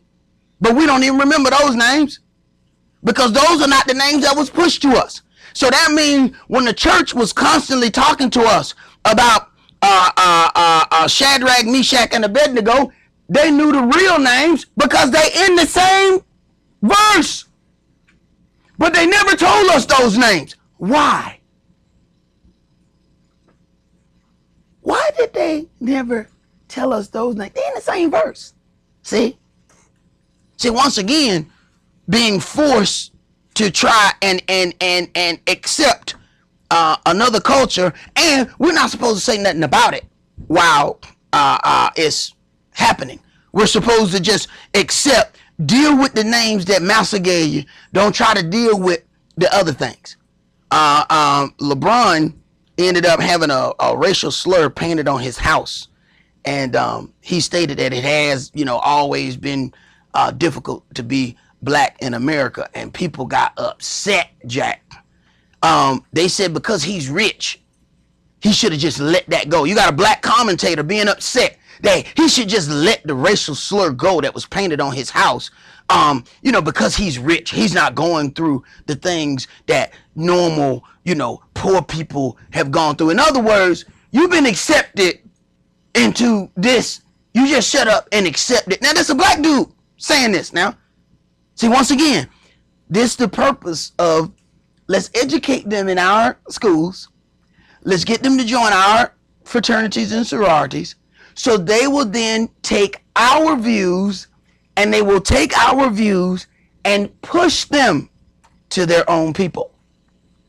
See? So now, instead of other people fighting us, our own people are fighting us. So now you got one rich black man talking about a richer black man, saying how he need to just shut up and take the racial slur that was painted on his house. How he should accept that because he's rich. What rich got to do with them painting the N-word on my house? What they got to do with one another? But this was happen when you end up being educated in a way. In that education, there's also indoctrination. See, you got to fight to preserve the culture. Within that indoctrination, they're telling you what things you ought to care about, which things you ought to deal with, and which things you ought to just let slide because it's not really a big deal. When I was young and I went to elementary school, I never saw a white teacher until I moved to like Decatur. When I was in the inner city of Atlanta, all my teachers were black. And all of them had already taught my family. So it was hard to pull the wool over them sisters' eyes, Jack. And they'd be like, I taught your brother and he was just as sorry as you are. I mean, when they got you, boy, they got you good. Your brother used to do, your uncle used to do that same stuff. I'm going to whoop your tail exactly where I whoop your uncle at. And you couldn't go home and tell your mama because she already know. Miss Johnson whoop you. You did that thing you be doing, didn't you? She should have whooped you. Them people be done know your mama, your aunt, your uncle, your brother done taught all of them. School was a different thing to us then. Now we got people teaching our kids who don't even like your kids. And they spend more time with your kids than you do. If you work from 9 to 5, they done had your kids from 8 to 3. From 9 to 5, now you still in a relationship. Now you got to deal with husband, wife, food. You got a little time left over with the kid, and it's time to go to bed. So you can start this over and do it all again. So your kids have spent the majority of their day with somebody who's, first of all, more intelligent than them, have taken psychology courses, and know how to put them down in a way that they cannot explain to you, but it's working on them. They are able to give them low self-esteem, but while not being able for it to be detected by you, because they can't really explain it to you. They can't explain how this teacher gave me low self-esteem and told me I'm really not going to amount to anything. I can't really explain it. Because this is an 8-year-old and this is a 38-year-old. Right. Did you finish that up, brother? Daniel chapter 1 and verse 8. But Daniel purposed in his heart that he would not defile himself with the portion of the king's meat. Right. So if you're going to learn the king's way, you got to have the king's diet too. See, we eat that pork around here, brother. You understand? So I need you to consume as much pig as humanly possible. I want my baby back, baby back, baby back, baby back. I want y'all sing. Come on now. Because, hey, we learn things by song, right? We learn things by song. All right, now, so all you got to do is make a song about, I want my baby back, baby back, baby back, baby back. And Jack singing. Yeah, boy, we ready. Right. They make a folk song for you. See? Go ahead. Nor with the wine which he drank. Therefore he requested of the prince of the eunuchs that he might not defile himself. Right. I'll learn what y'all trying to learn, teach me. But look here, man, I can't go against my culture. All right? I don't want to eat this food. I learn. So while I'm learning what you trying to teach me, I'm also going through my writings to maintain my culture. See? That's what we don't do. While they're indoctrinating us, we're not giving our kids any other thing, so they're automatically winning. Because the only thing they're hearing is the indoctrination. You're not giving them anything to fight with. You got to give them something to fight with. So they go to school, they hear one thing. Hey, come sit down here, let me talk to you. Tell me what happened in school today. Let me see your book. What they teaching y'all. Okay, well, let me teach you what really happened. You got to give them something. Otherwise, they winning. They winning by default because they're the only one talking. Now, you're slowly but surely, your kids are being pulled away from the doctrine that Yahweh gave us. Let's go to Psalm 137. Go ahead, bro. I was just going to say, it's just like you're saying, all that time spent away, they've got more time that they're investing their ideals on your child. But how much of us even have the resolve to be able to say, well, no, this isn't what I want to do. Even us, leaving school and going to college, think that you've got to go along with the curriculum. We tell our kids, just go along with what they're telling you. But there are certain things that you don't have to do.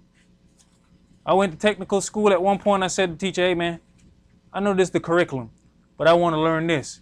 He took me aside and started teaching it. People that was about to graduate say, how are you doing this? I'm about to graduate and I never did that. You went along with the curriculum. I told him what I'm here to do. But see, that's just us. We automatically believe that we have to go along with certain things, and certain things you got to do just so you can get certified. You get your certification, and then you do, what it is that you need to do. Because basically, how they normally block us is with paperwork. Making laws saying, well, you need to have this certification before you can do that. Man, I've been doing that for 15 years. What you talking about? No, but you need this piece of paper before you can be certified to do that. See? It's just organized slavery. Organized paperwork to hold you back. But that's the way the game is played in the daughter of Babylon. Psalms 137, let's start that at verse 1. By the rivers of Babylon, where we sat down, yea, we wept when we remembered Zion. We hanged our harps upon the willows in the midst thereof. For there they that carried us away captive required of us a song, and they that wasted us required of us mirth, saying, sing us one of those songs of Zion. Right. Even though you being oppressed, I want you to give me some happy songs. See? That's the mindset of, hey, look, LeBron, you rich, so shut up. We don't want you to be talking about, just because you got this little racial slur on your house. Look, now, just sing us one of them happy songs. Just talk nice. You in the public eye. We don't need you to be, actually talking about nothing. Go ahead. How shall we sing Yahweh's song in a strange land? If I forget you, O Jerusalem, let my right hand forget her cunning.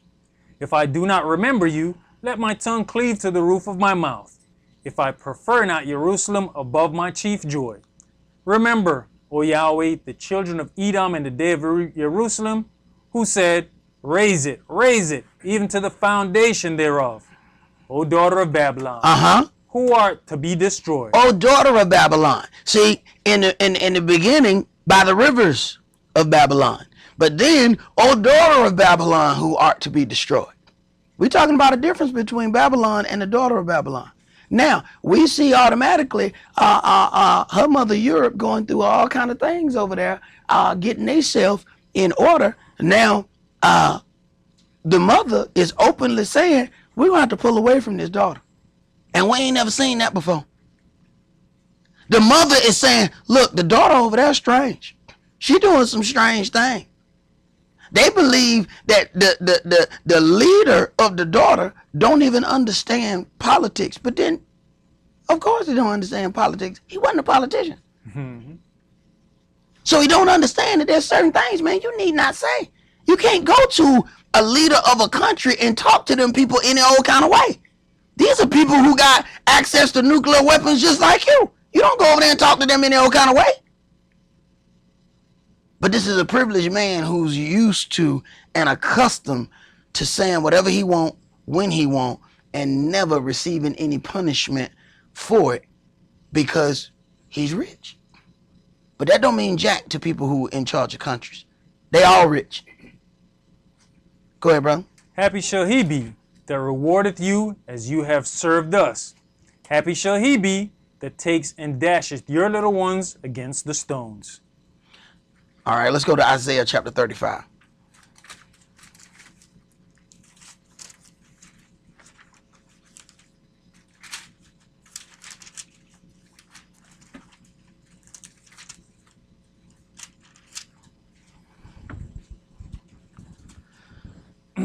Isaiah chapter 35 and verse 1.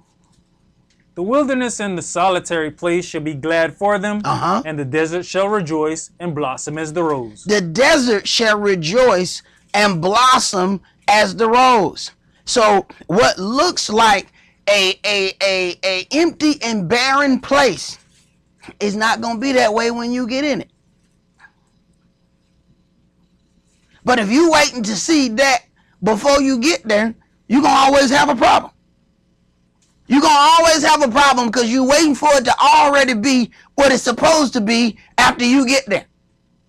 That's why we can't move forward.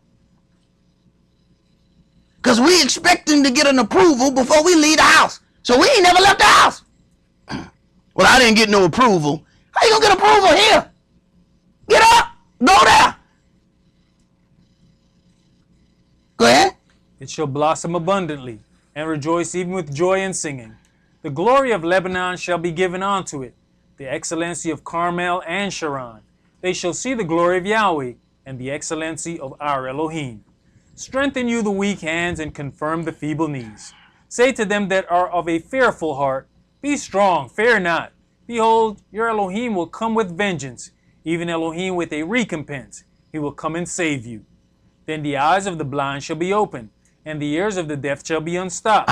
Then shall the lame man leap as an hart. The lame man shall leap as an hart. A hart is a deer. So we're talking about being able to run, being restored in your body. Go ahead. And the tongue of the dumb sing. For in the wilderness shall waters break out and streams in the desert. So the objective is to get to that wilderness. The objective is to get to that secret place where Israel is then restored. But see, the doctrine that we were given said that these things were going to happen to you in heaven. Wait a minute. See, we've been taught against our culture. So now we're not trying to get to any secret place. We're trying to get to heaven. So we think that this is going to happen to us when we die. Yahweh's like, no, you need to live. No, you make it to that solitary place. If a lame man can leap as a hart, a deer can jump over a 7-foot fence flat-footed. We talking about a bunch of Michael Jordans and brother just jumping up, just grabbing a coconut off a tree. What? I get it for you. What? Did that brother just jump on that tree, grab that coconut? Go ahead. And the parched ground shall become a pool, and the thirsty land springs of water. In the habitation of dragons, where each lay shall be grass with reeds and rushes. And an highway shall be there, and a way, and it shall be called the way of holiness. The unclean shall not pass over it, but it shall be for those, the wayfaring man, though fools shall not err therein. Yeah, it shall not, the unclean shall not pass over it. The rebel's gonna be purged out. Go ahead. No lion shall be there, nor any ravenous beast shall go up thereon. It shall not be found there, but the redeemed shall walk there. And the ransomed of Yahweh shall return, and come to Zion with songs and everlasting joy upon their heads. They shall obtain joy and gladness, and sorrow and sighing shall flee away. Right. This will be the place where we will be able to sing the songs of Zion in peace, not have to sing those songs while still being oppressed. Let's go to Ezra chapter 9.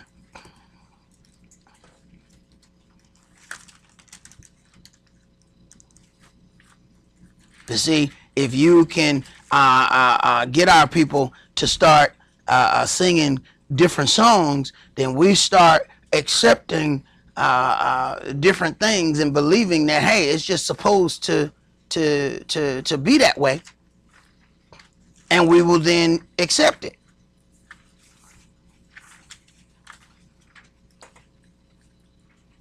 Ezra chapter 9, and let's start that at verse 1. Now when these things were done, the princes came to me, saying, the people of Israel and the priests and the Levites have not separated themselves from the people of the land, doing according to their abominations, even of the Canaanites, the Hittites, the Perizzites, the Jebusites, the Ammonites, the Moabites, the Egyptians, and the Amorites. What we have to understand is this. To be sanctified is to be separated. Separated and sanctified means the same thing. So what people want to believe that when they say, well, we want to, be, integrated, that means you're not separated anymore. That means you're not sanctified anymore. And see, because we don't look at it in that way, we don't see the thing that Yahweh has given us as far as a culture. You're supposed to be separated from all the nations, not doing everything that they do. So being integrated, we then lost our sanctification.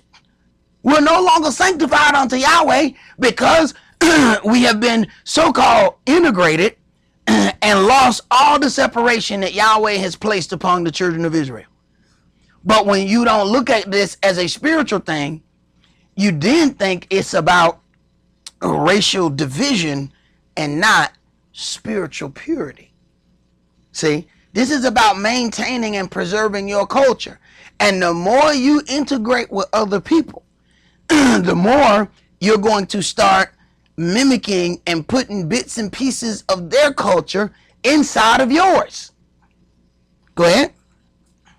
For they have taken of their daughters for themselves and for their sons, so that the holy seed have mingled themselves with the people of those lands.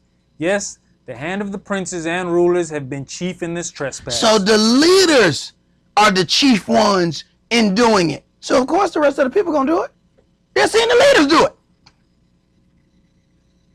We see our athletes, first thing they do is marry outside the culture. Why? Understand something.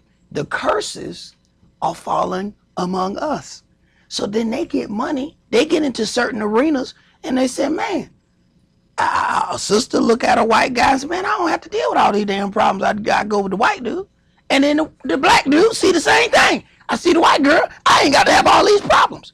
So we're running away from the curses that was prescribed among us, because we don't want to deal with the problems that we encounter with one another, which came because we didn't keep the covenant. So we're going to not keep the covenant and then run from the curses by being with those of another nation.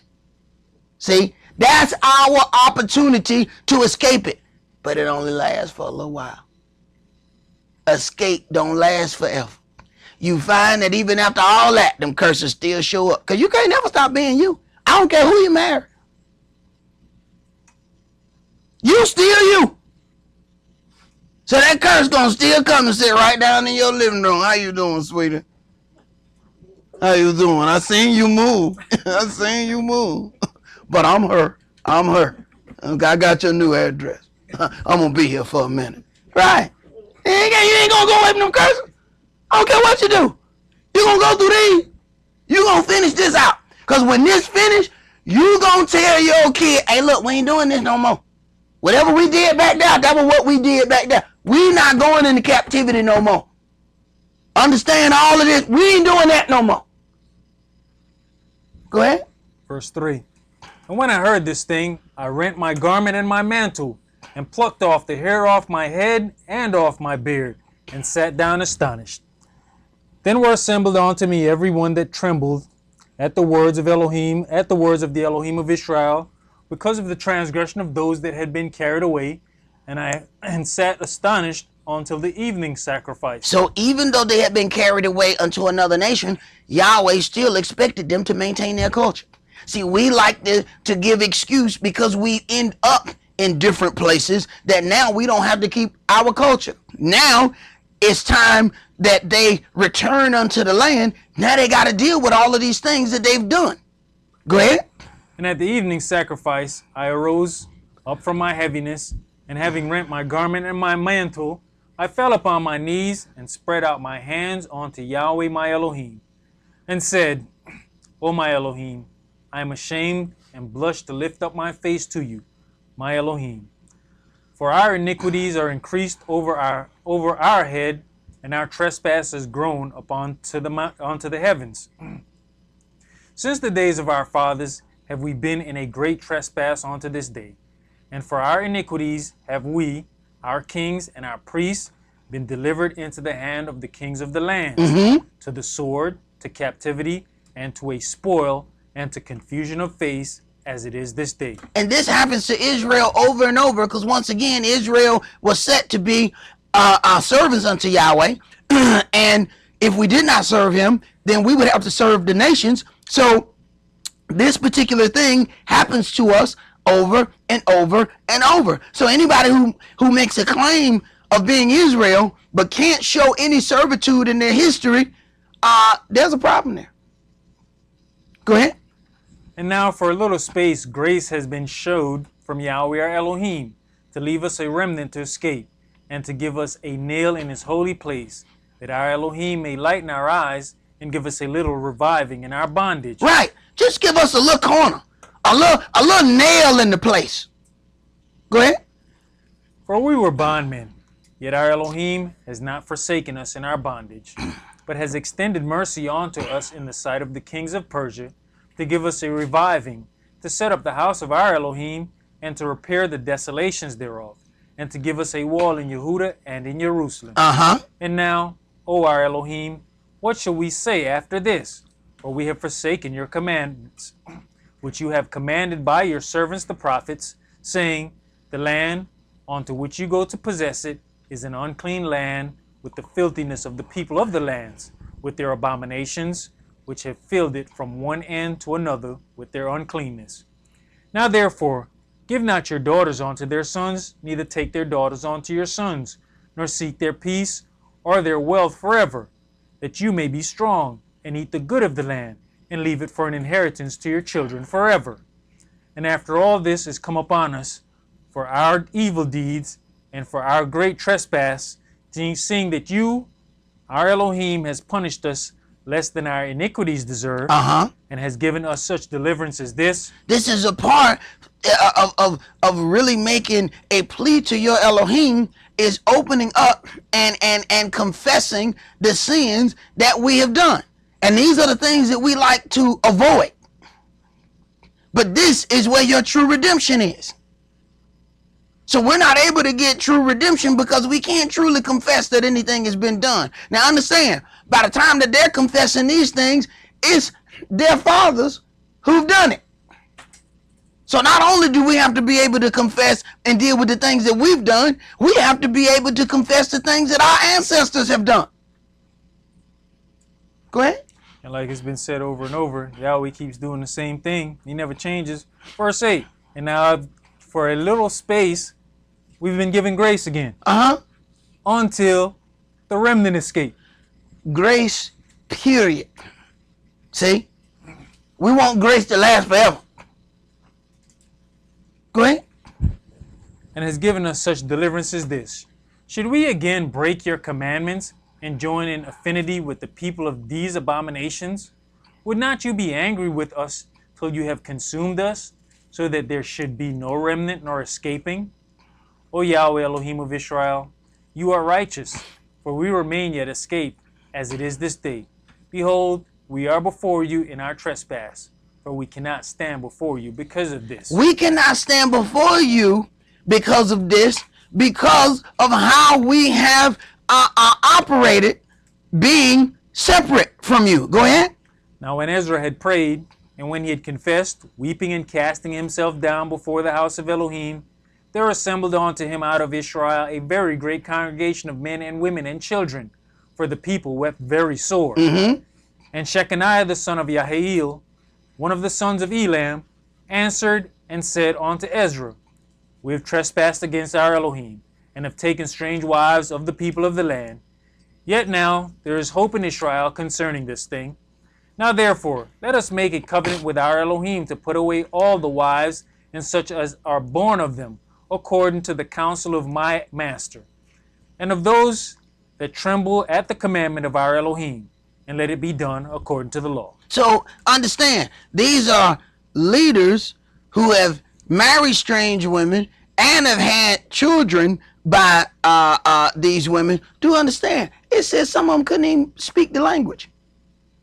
So understand, as you then try to set up a kingdom with people who can't even speak the language that you speak, do you understand how that kingdom is going to be doomed from the beginning? You're not even starting from square one. You're bringing all these different cultures and you're trying to start back over in righteousness, and y'all supposed to be the leaders. Go ahead. Arise, for this matter belongs unto you. We also will be with you. Be of good courage, and do it. Then arose Ezra, and made the chief priests, the Levites, and all Israel to swear that they should do according to this word, and they swear. Then Ezra rose up from before the house of Elohim, and went into the chamber of Johanan, the son of Eliashab. And when he came thither, he did eat no bread, nor drink water, for he mourned because of the transgression of them that had been carried away. Now you consider all of these things. Yahweh has always opened up the door for there to be a part of spiritual Israel. Now you deal with the whole thing of Ruth and Boaz. You find that this woman was a Moabite. She was not of natural Israel. Yet this marriage was not only ordained by Yahweh, we then have the offspring of that being King David. So then Yahweh is not just dealing along racial lines. What's the difference? This woman has changed her culture even without having a man. See, these people here, they going along for the ride. Just like the mixed multitude before. They going along for the ride. They have not made any agreement or covenant with Yahweh. So when it come down to it, they're bringing their culture and they mix it right in with Israel. And Yahweh gonna have to take care of some business, because what happens in one generation multiplies and multiplies and multiplies, and 4 generations down, now you got a whole strange worship house over here. Hey man, what that is right there? Oh yeah, this is where they worship that other God. Where that God come from? You remember the mixed multitude that came in here 4 generations ago? Yeah, they had a little pocket, and before you know, this is where that house come from. See? These are people that have not made any covenant with Yahweh. This foreign woman made a covenant I'm going to serve. Your people going to be my people. Your God going to be my God. I'm going with you. And she hadn't had no husband. Next thing you know, this foreign woman is now in the most famous family of ever. King David's family. And she's foreign. Go ahead. Verse 7. Ezra chapter 10 and verse 7. And they made proclamation throughout Yehuda and Jerusalem unto all the children of the captivity, that they should gather themselves together unto Jerusalem, and that whosoever would not come within 3 days, according to the counsel of the princes and the elders, all his substance should be forfeited, and himself separated from the congregation of those that had been carried away. Then all the men of Yehuda and Benjamin gathered themselves together unto Jerusalem within 3 days. It was the 9th month, on the 20th day of the month, and all the people sat in the street of the house of Elohim, trembling because of this matter, and for the great rain. And Ezra the priest stood up and said unto them, You have transgressed, and have taken strange wives, to increase the trespass of Israel. Then you have to consider something. The seed follows the male. In the beginning of this family, Israel was a family that grew into a nation. We're talking about two of those wives were sisters. The other two were concubines, which are foreign women. So you have offspring of foreign women that helped start the 12 tribes of Israel. Because the seed follows the male. Whatever happens, that seed is still of an Israelite male. Yet, they are still getting rid of the seed that come from the man, regardless of the wife. What is the difference? See, all of that culture is within them, and they're not dealing with anything of Israel. So you have to consider that then. While everybody's trying to deal with all of these things, with bloodlines and all of this, there's an enormous amount of people then that have been separated from Israel, but have the bloodline of Israel. Because all they dad is Israel.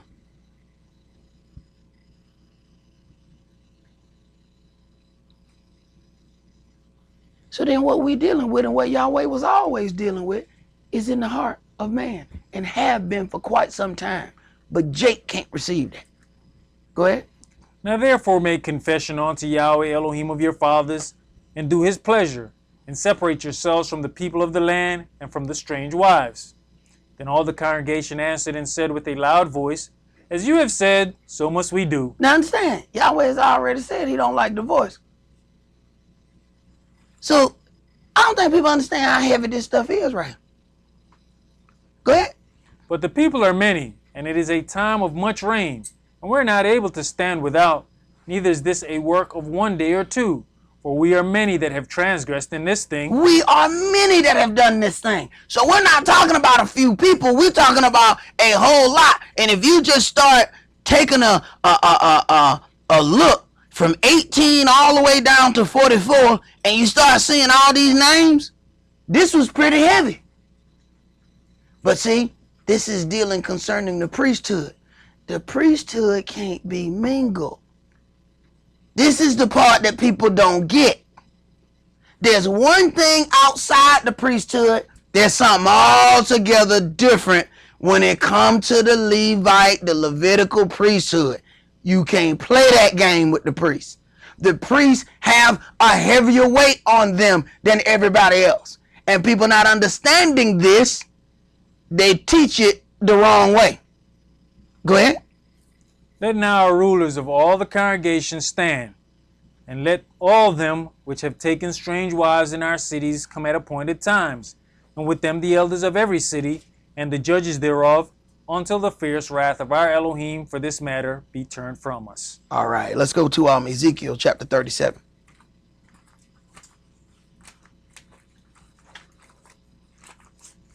See, even from the beginning, Yahweh said, if any of the nations of the people want to come and keep the Passover, let all his males be circumcised. Wait a minute. Let all his males be circumcised. Okay, so they married the strange women. Were all their males Circumcised.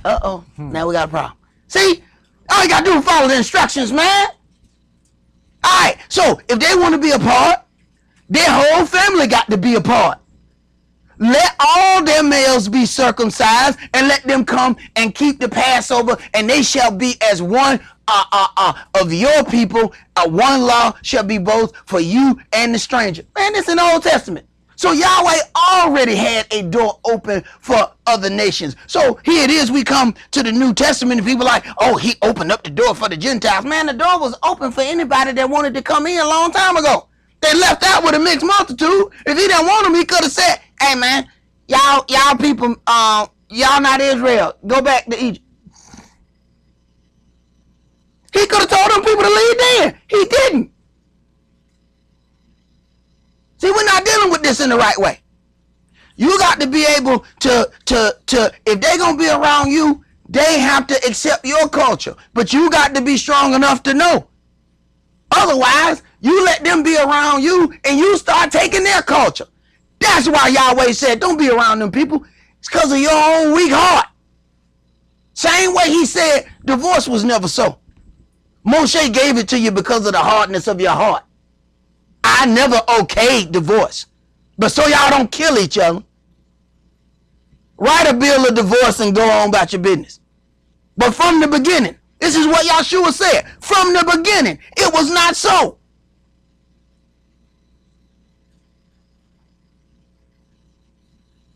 Go ahead, bro. Ezekiel chapter 37. Let's start there at verse 1. The hand of Yahweh was upon me and carried me out in the spirit of Yahweh, and set me down in the midst of the valley, which was full of bones, and caused me to pass by them round about. And behold, there were very many in the open valley, and, lo, they were very dry. And he said unto me, Son of man, can these bones live? And I answered, O Yahweh Elohim, you knoweth. Again he said unto me, Prophesy upon these bones, and say unto them, O you dry bones, hear the word of Yahweh. Thus said the Adonai Yahweh unto these bones, Behold, I will cause breath to enter into you, and you shall live. This is the restoration of Israel, the future restoration of Israel, this valley of dry bones. We've heard these things preached in churches, and they was yelling and dancing, and all this stuff was going on, but they end before it said who the valley of the dry bones were. Go ahead. And I will lay sinews upon you, and will bring up flesh upon you, and cover you with skin, and put breath in you, and you shall live, and you shall know that I am Yahweh. So I prophesied as I was commanded, and as I prophesied, there was a noise, and behold, a shaking, and the bones came together, bone to his bone. And when I beheld, lo, the sinews and the flesh came up upon them, and the skin covered them above, but there was no breath in them. Then said he unto me, Prophesy unto the wind, prophesy, son of man, and say to the wind, Thus said the Adonai Elohim, Come from the four winds, O breath, and breathe upon these slain, that they may live. So I prophesied as he commanded me, and the breath came into them, and they lived, and stood upon their feet, an exceeding great army. Then he said unto me, Son of man, these bones are the whole house of Israel. Behold, they say, our bones are dried. Son of man, these bones are the whole house of Israel. The whole sermon was over before we heard who the valley of the dry bones were. This is why people don't understand any of the thing about this whole story is about the children of Israel. The way the rest of the nations get in is through dealing with Israel. So by no means is Yahweh forcing the nations out, but they're going to have to respect the way the house was built. And the house was built through Israel.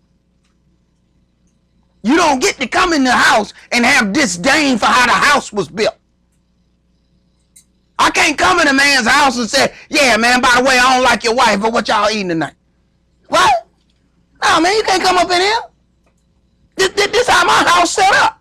You got indignation for the way my house set up. Turn around and walk back out. Go ahead. And our hope is lost. We are cut off for our parts.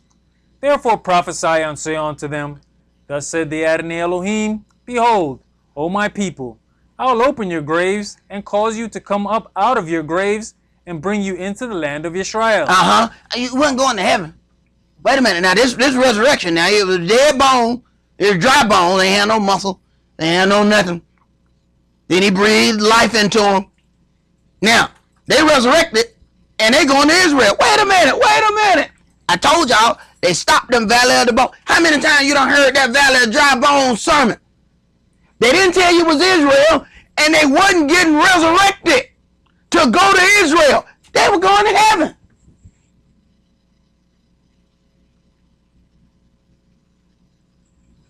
So, they would go in our story, deliberately give us something wrong, so that our culture would not be preserved. So here it is. We hear about the resurrection of Israel. We hear about the restoration of Israel. We hear about Israel, this valley of dry bones, end up now going back into Israel, but we never heard that part of it. Go ahead. Verse 13, and you shall know that I am Yahweh when I have opened your graves, O my people, and brought you up out of your graves. Bringing you up out of your graves, but I'm bringing you to Israel. Man, we've heard this many a times. How is it we ain't heard this part? It ain't but a couple verses down. Go ahead. And shall put my spirit in you, and you shall live. And I shall place you in your own land. Once again, I ain't coming to get you and pulling you out of your graves to put you in heaven. I'm pulling you out of your graves to put you in the land of Israel. Thus says Yahweh. So whose culture and doctrine were they teaching us before? Because it wasn't Yahweh's. Because Yahweh ain't said that. When Yeshua spoke with Martha, he said, Lazarus, your brother shall live. She said, I know he shall live at the resurrection at the last day. She didn't expect him to go to heaven. She didn't expect him to already be in heaven. I know he going to wake up again at the last day, at the last trump. So our people didn't believe in this magical heaven thing that all men was going. Where that doctrine come from? Because it didn't come out of this book. Go ahead. Then shall you know that I, Yahweh, have spoken it and performed it, saith Yahweh. The word of Yahweh came again unto me, saying, Moreover, you son of man, take you one stick and write upon it, for Yehudah and for the children of Israel his companions. Pay attention. Then take another stick and write upon it for Yosef. For yourself. The stick of Ephraim, and for all the house of Israel his companions. Okay, so who was Ephraim to Yosef? Son. So Ephraim had the stick of Yosef. Keep in mind with that fake tribal chart. Alright, they gave a whole tribe to Ephraim and a whole one for Manasseh. They both are Yosef's sons. Understand, Ephraim had in his hand the stick for Yosef. So you can't have a tribe for Yosef, a tribe for Ephraim, and then a tribe for Manasseh. The one stick of Yosef, who is their father, covers the both of them. So there's so many flaws in that twisted tribal breakdown chart. It is ridiculous. And you got 30 congregations out here teaching that garbage. And be the first ones to run up to you. Hey, brother, where's your fringes? My brother. What? You need to be spending more time trying to figure out that twisted doctrine y'all around here teaching, instead of worrying about what your shirt look like. For he is not a Jew which is one outwardly, but he is a Jew which is one inwardly, and circumcision is of the heart. So get your heart circumcised instead of trying to wear around and buy more jingly shirts. Go ahead, man. Verse 17. And join them one to another into one stick, and they shall become one in your hand. And when the children of your people shall speak unto you, saying, Will you now show us what you mean by these?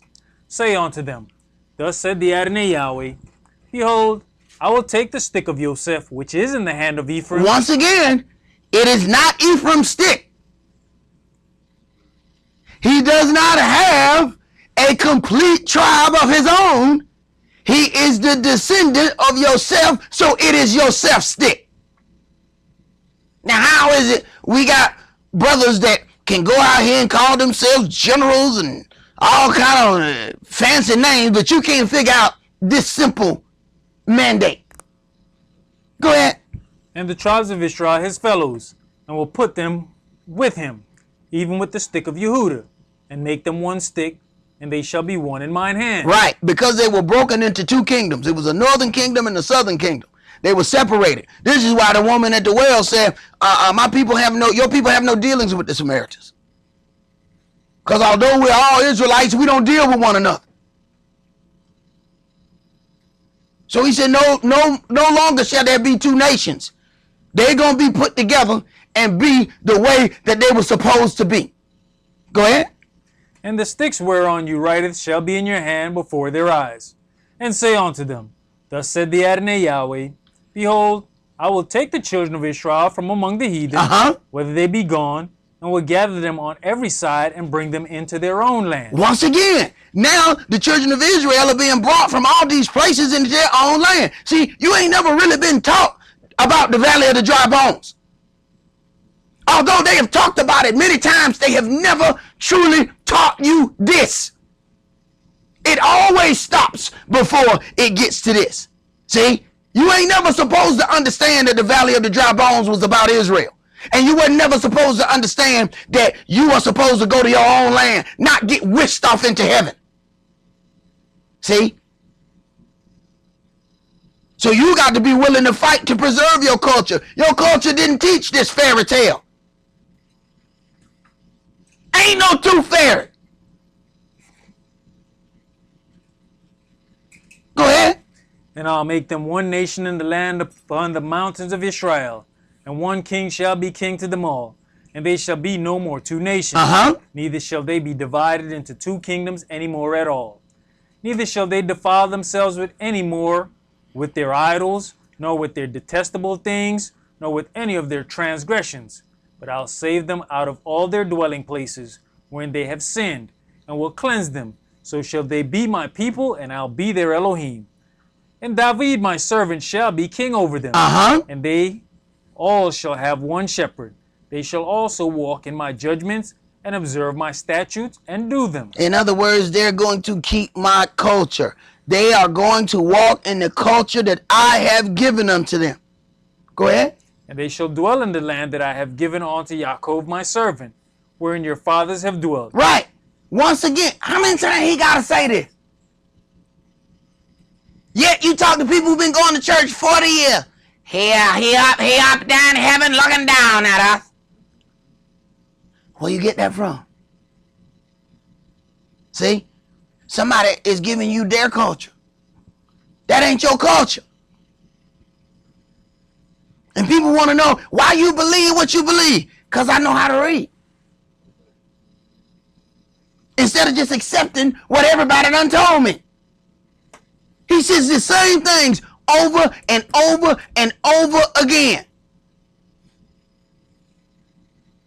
It's amazing how we can be taught the very same thing. Most of us, if you go out and mention to somebody the valley of the dry bones, they'll say, yeah, I know it. I bet they don't know this. But in their mind and out of their mouth, they'll tell you, yeah, I done heard that sermon before about the dry bones. I know what that's about. Right. Go ahead. And they shall dwell therein, even they and their children and their children's children forever. And my servant David shall be their prince forever. Sound like the paradise that Yahweh got for us is our own land. See, remember the paradise that was first given to man was on earth. Man already had a paradise. Man mucked up his paradise. Go ahead. Moreover, I'll make a covenant of peace with them. It shall be an everlasting covenant with them, and I'll place them and multiply them, and will set my sanctuary in the midst of them forevermore. Now remember now, the sanctuary had to be moved from Israel, because he said, if I keep this, I'm going to have to kill you. Because y'all don't know how to act among holy things. So look, take the tabernacle and move it over there. Then when any man want to deal with Yahweh, let him come over there to the tabernacle. Remember, the tabernacle was among them to start with, but we couldn't handle it. So you see, he does the same things over and over. All you got to do is understand how he works. He keeps doing the same things. Go ahead. Verse 27. My tabernacle also shall be with them. Yes, I'll be their Elohim, and they shall be my people. And the heathen shall know that I, Yahweh, do sanctify Israel, when my sanctuary shall be in the midst of them forevermore. My sanctuary shall be in the midst of them forevermore. And this sanctuary had to be removed from us in the beginning. So Yahweh still has the same desire. He has this desire to put the sanctuary amongst you. But you got to learn how to walk amongst holy things, or you're going to get consumed by it.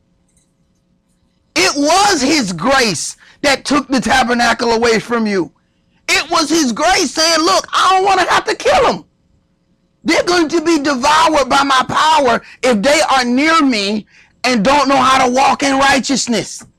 That was grace. So just remove it while I try and teach them how to walk in my culture. Just move it. Just take it over there, and then let's try and work with them to try and teach them how to walk in this culture. So now, when you read these things, he's going to do all of these things. Then he's going to put the tabernacle right back amongst you, which is where he wanted to put it in the first place. It was because of you that he couldn't put it there. It wasn't because of him. It wasn't because he didn't want to. It's because we couldn't walk in the spirit of his law, because we could not walk in that culture. That's why it could not be amongst us. That's all that we're going to do for today. We left a few off. We'll probably start there next week. That's all that we're going to do for today. Y'all's will. Y'all know we have a yard sale tomorrow, so everybody who can be a part and help us out, we will definitely need you there. And anybody who is around the Stone Mountain area tomorrow, we will be having a yard sale, so we will be hanging out and doing a lot of things tomorrow. So Yah's will, we will see you guys there. Remember the Sabbath to keep it holy. Shabbat shalom. Shabbat shalom.